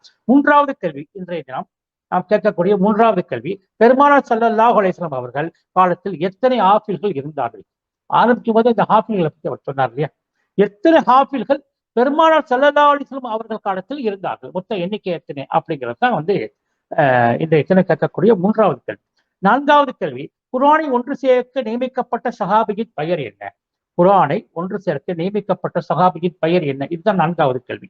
இன்றைய தினம் கேட்கப்படக்கூடிய 5வது கேள்வி எது என்று சொன்னால், எந்த யுத்தத்தில் 70 ஹாஃபில்கள் ஷஹீதாக்கப்பட்டார்? மிக முக்கியமான கேள்வி இது. எந்த யுத்தத்தில் 70 ஹாஃபில்கள் ஷஹீதாக்கப்பட்டார்கள் அப்படிங்கிறது 5வது கேள்வி. 6வது கேள்வி, மதீனாவிற்கு ஆசிரியர்களாக அனுப்பப்பட்ட சஹாபிகள் யார்? 6வது கேள்வி, மதீனாவிற்கு ஆசிரியர்களாக அனுப்பப்பட்ட சஹாபிகள் யார்? இது ரொம்ப முக்கியமான கேள்வி. 7வது கேள்வி, ஹஜ்ரத் உமர் அலி அவர்களின் கல்வி பணியை விவரிக்கும் புத்தகம் எது? ஹஜ்ரத் பேசின பயானம் தான் இருக்குது. சொன்னாங்க இல்லையா, எவ்வளவு விஷயங்களை எடுத்து சொன்னாங்க, வரலாற்றிலே பல நிகழ்வுகளை அப்படியே தொகுத்து வழங்கினாங்க. அப்படிப்பட்ட ஒரு கேள்விதான் ஹஜ்ரத் உமர் அலி அவர்களின் கல்வி பணியை விவரிக்கும் புத்தகம் எது அப்படிங்கிறது. அடுத்த ஒரு முக்கியமான கேள்வி, கல்வியின் முதன்மையானது எது? கல்விகளின் முதன்மையானது எது? கல்விகளின் முதன்மையானது எது அப்படிங்கிறது ஒரு அருமையான கேள்வி. 8வது கேள்வி. 9வது கேள்வி, இது ஒரு முக்கியமான கேள்வி. 9வது கேள்வி, இப்ப சொன்னது அஜர்த்தி, இஸ்லாமிய கல்வித்துறையின் 4 தூண்கள் யாது? 4 தூண்கள் கல்வியில இருக்குது அப்படின்னு சொல்லிட்டு அஜர் சொன்னார் இல்லையா? இந்த 4 தூண்கள் எது அப்படிங்கிறது தான் இஸ்லாமிய கல்வித்துறையின் 4 தூண்கள் யாது அப்படிங்கிறது தான் இன்றைய தினம் கேட்கக்கூடிய 9வது கேள்வி. இறுதியாக இன்றைய தினம் கேட்கக்கூடிய 10வது கேள்வி, நபி ஸல்லல்லாஹு அலைஹி வஸல்லம் அவர்களின் மனைவிகளில் தாகிரா பரிசுத்தமானவள் என்ற சிறப்பு பெயருக்குரியவர் யார்? நபி ஸல்லல்லாஹு அலைஹி வஸல்லம் அவர்களின் மனைவிகளில் தாகிரா பரிசுத்தமானவள், அதனுடைய அர்த்தம், என்ற சிறப்புக்குரிய பெயருக்குரியவர் யார்? அந்த பெயருக்குரியவர் யார் அப்படிங்கிறது தான் இன்றைய தினம் சரியான கேள்வியாக இருந்து கொண்டிருக்கிறது. அல்ஹம்துலில்லாஹ். இப்ப வந்து நம்ம பார்க்கிறோம், வந்து எல்லா கேள்வியும் சொல்லிட்டோம், எல்லா விடைகளையும் சொல்லிட்டோம், பாப்பப் பீஸ்லையும் அதே மாதிரி யார் வெற்றியாளர்கள் அப்படிங்கிறதை அறிவிச்சிட்டோம்னு நினைக்கிறேன். 4 நபர்கள் யாருன்னு சொல்லிட்டோம், எல்லா விஷயங்களையும் சொல்லிட்டோம். இப்ப உங்களுக்கு ஆர்வம் மேலிடும். இன்ஷா அல்லாஹ் இப்பொழுது இன்னும் சில நிமிடங்களில் இந்த நம்முடைய இன்றைய URL லிங்க் ஓப்பன் போட்டாங்க, ஓப்பன் ஆயிடுச்சு. அல்ஹம்துலில்லாஹ். ஒரு அருமையான நிகழ்வு. கல்வியினுடைய விஷயங்களை பற்றி மிக ஆழமான கருத்துக்களை எல்லாம் நம்முடைய இஸ்லாமிய வரலாற்று பேரங்களில் எவ்வளவு மிக முக்கியமான வந்து விஷயங்களுக்கு காரணமாக இருந்தாங்கன்னா இங்க பதிவு செஞ்சாங்க. ஜஸாக்குமுல்லாஹ். நாளைய தினம் நம்முடைய ஒரு அருமையான இமாம் அவர்கள் இன்றைய நாளைய இரவுகளை இங்கே உரையாற்ற இருக்கிறார்கள். அவர்களோடு மீண்டும் இங்கே சந்திப்போம் என்று தெரிவித்தவனாக இந்த நிகழ்ச்சிக்கு விளம்பரதாரர்கள் இருக்கக்கூடிய ஸ்பான்சர்கள் விளம்பரதாரர்களையும், குறிப்பாக மறைந்த மருத்துவம் டிடிகே அன்வர்தீன், மறைந்த மருத்துவம் நூனாமலர் முகமது யாசின் இவர்களுடைய நினைவாக நடைபெற அவர்களுக்காக நீங்கள் அதிகம் துவா செய்ய வேண்டும். அவர்கள் நினைவாக நடைபெறக்கூடிய இந்த நிகழ்ச்சிக்கு ஆதரவு அளிக்கக்கூடிய அவர் குடும்பத்தார்களுக்கும் இதயமார்ந்த நன்றியினை தெரிவித்தவனாக உங்களிடமிருந்து விடைபெறுகிறேன். அஸ்ஸலாமு அலைக்கும் வரஹ்மத்துல்லாஹி வபரகாத்துஹு.